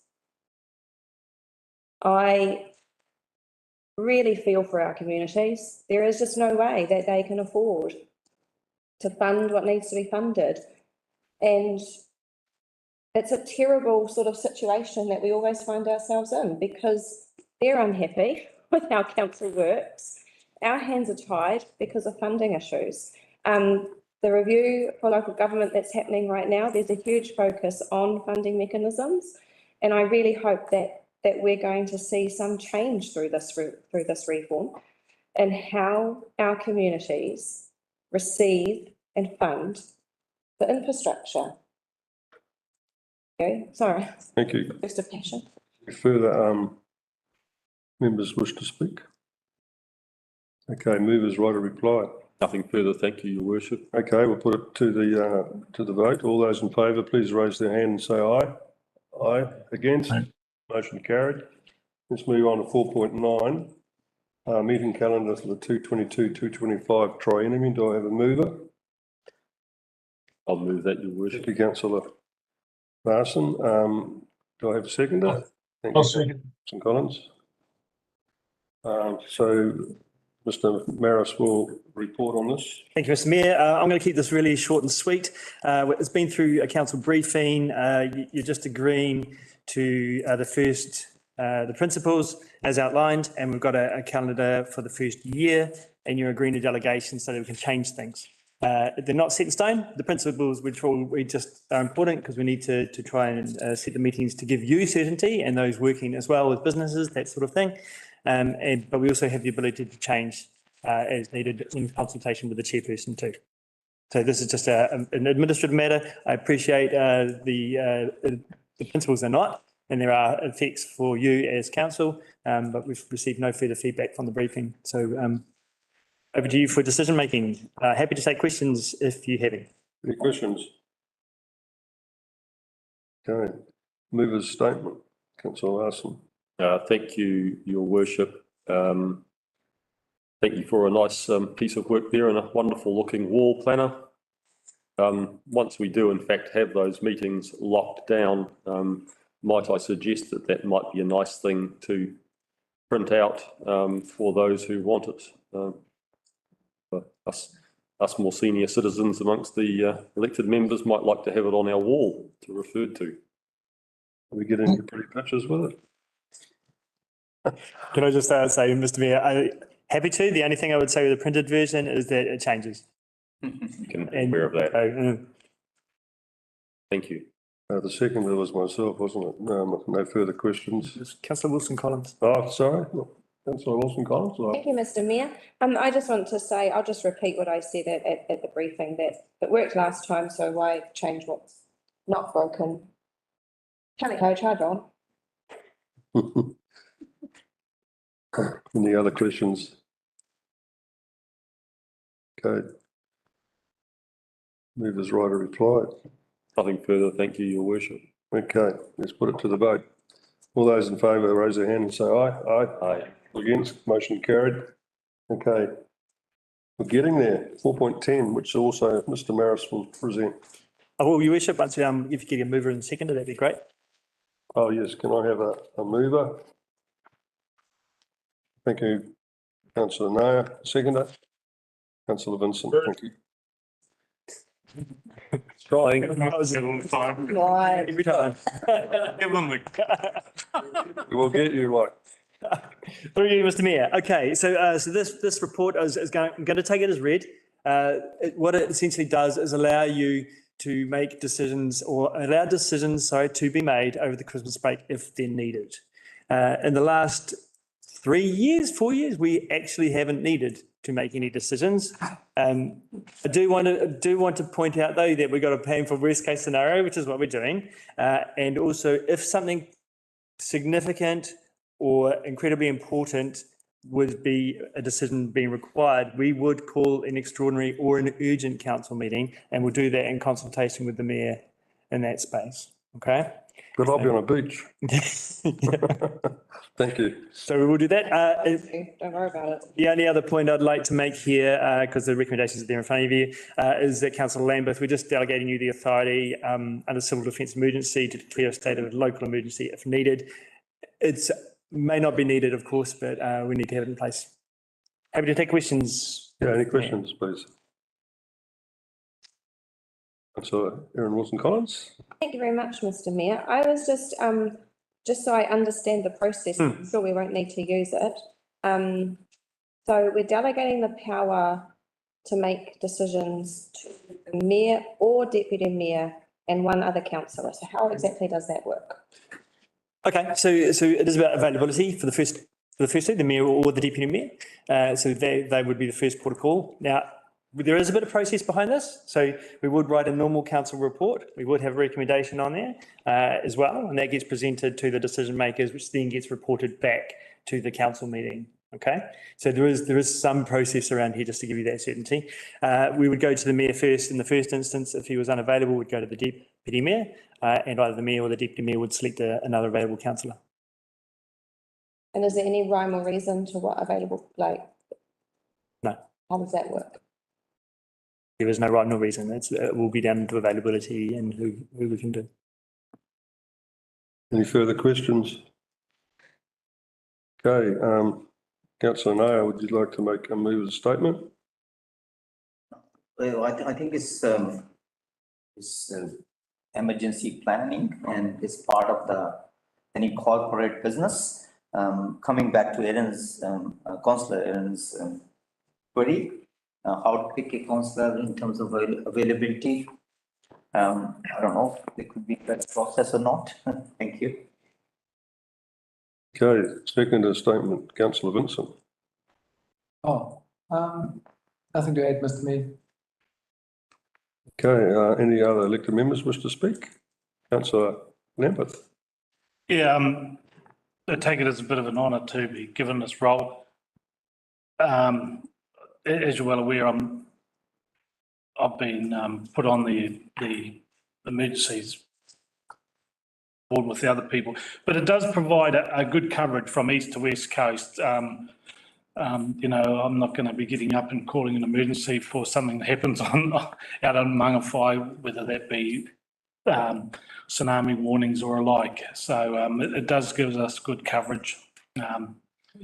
Councillor Wilson Collins is also the backup person for me in the Emergency Services Board. So because we're such a diverse district with two different seas to look after and two different storm environments, basically, I think it's a brilliant coverage. So, thank you. Any other elected members wish to make a statement? Okay, what about the mover's reply? Councillor Naida. I'll reply to him, right? So you said you'll be looking after West Coast area, right? Only, not Mangawhai. No, I said there's good coverage between us both, local knowledge between us. That's all. Thank you. Let's move this to the vote. All those in favour, raise your hand and say aye. Aye. Aye. Against? Motion carried. Now we need a motion for the recommendation to move into public. Sorry. Through you, Mr. Mayor, sorry if I can interrupt. It probably best bet is just to adjourn the meeting now. Yep. And then just prior to the 2 o'clock timeframe, you open and then you move into public excluded at that time. Okay, so we get a little bit of a break here. You've got a break. Till 2 o'clock. Okay, I'll adjourn the meeting. The applicant's coming in at 2. Is that when the first interview is? Go back at like 5 to. Yep. Do you need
Okay, thank you. The next item today requires that we move to public excluded. So can I have a mover for that, please? Thank you, Erin Wilson-Collins. Councillor. Thank you, Councillor Pene. The meeting formally moves into public excluded. Meeting formally. To your public, and then we'll. The meeting formally now goes into public excluded. Thank you. We didn't vote. My apologies. Yes. Still vote, sorry. Okay, we still have to vote on. All those in favour, say aye. Aye. Against, motion carried. Thank you. So thank you for the public attendance online. We now move into public excluded. Thank you.